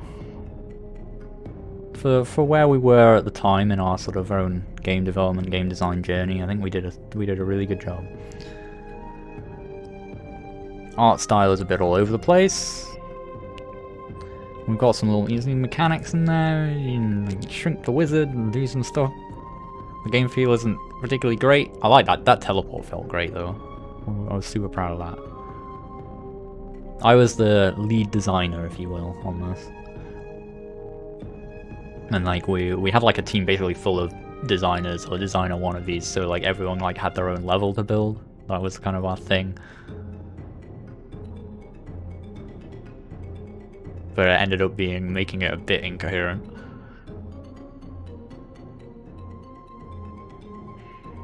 But anyway, there's a story I kind of want to tell about this, but let's get all the way through it first. This is definitely not my first game, oh gods no. But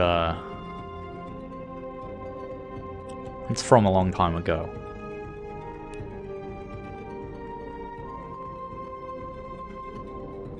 You didn't even hear Matt's music, but like Matt's music was sick for this.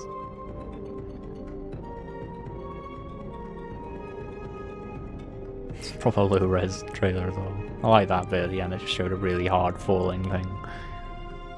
It was just a platform at the end of the day, but our idea was like, oh, the wizard's gonna have all these different powers, and like each level is gonna like be about a power and stuff. And like we whiteboarded like a huge pile of powers, and we nailed it down to 8, and we were like, yeah, we're being really smart about this. We're only gonna do 8 powers. Yeah, like we've cut it well down. We've kept ourselves. We've scoped this really well. Yeah, so we ended up with like 4, I think. The 4 powers. You had the telekinesis that can move blocks around, that was kind of rubbish. The teleport, which was probably like the coolest one. Gravity flip, which is just, you know, VVVV. But like you do some cool stuff in combination with the teleports and like weird like chain together jumps, and there were combos in there that kind of made that interesting. And the thing that made you shrink, which was just like a binary on-off thing in the end. It was just like you can either get through places or you can't, and you just sometimes need to shrink and sometimes need to be full size, and that was just it. Like it was just, I'm sure there probably, now I think about it nowadays, there's probably other cooler way things we could have done with that, but not with our design skills at the time. We couldn't. So we got about halfway into this before we realized that we were not going to have enough time to do 8 8 powers, and even if we did, like, it was too much and didn't really add anything, and so we just made the choice to try and focus on the 4 powers and try and get as much out of them as we could, which was the best decision we could have made.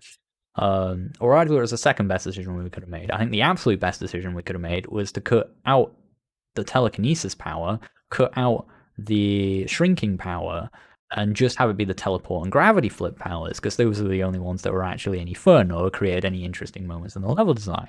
So we should have just made it then, and then cut all the stuff out of the levels that had anything to do with those other powers, and focus entirely on fun. And then we would have had, we cut away the friction in between the things that were fun. And the reason I'm telling this story is just because it's like, I think, a good example of how the most important thing to learn early on is what not to include in your game, and how to use your time effectively. Like, as a solo developer or a small team, you only have so much time to do so much. And well, honestly, even for AAA games, I wish they'd get their heads around this, and then maybe people would have to crunch as hard. Work out what you have. Work out what you can get rid of. Work out what you can trim. What matters? What is it about your game that's fundamentally fun? What is essential to that? Get rid of everything else and perfect those things. Is a level editor really part of the core thing that makes your game fun? Is, like, in some niche cases, maybe, but 99% of the time, no.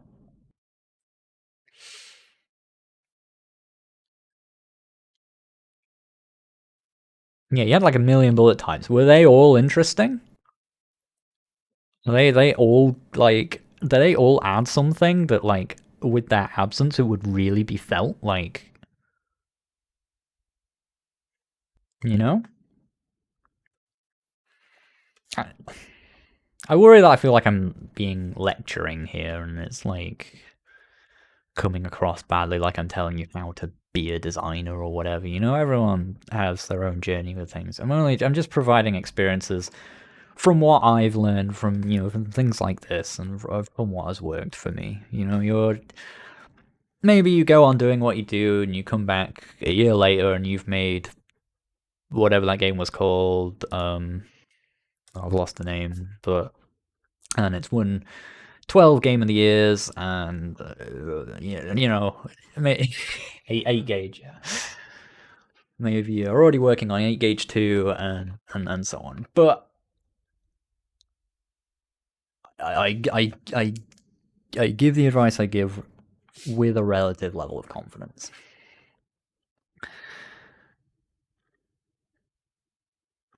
Take it or leave it. Pretty much. Anyway, that's a lot. Thanks everybody on YouTube for watching.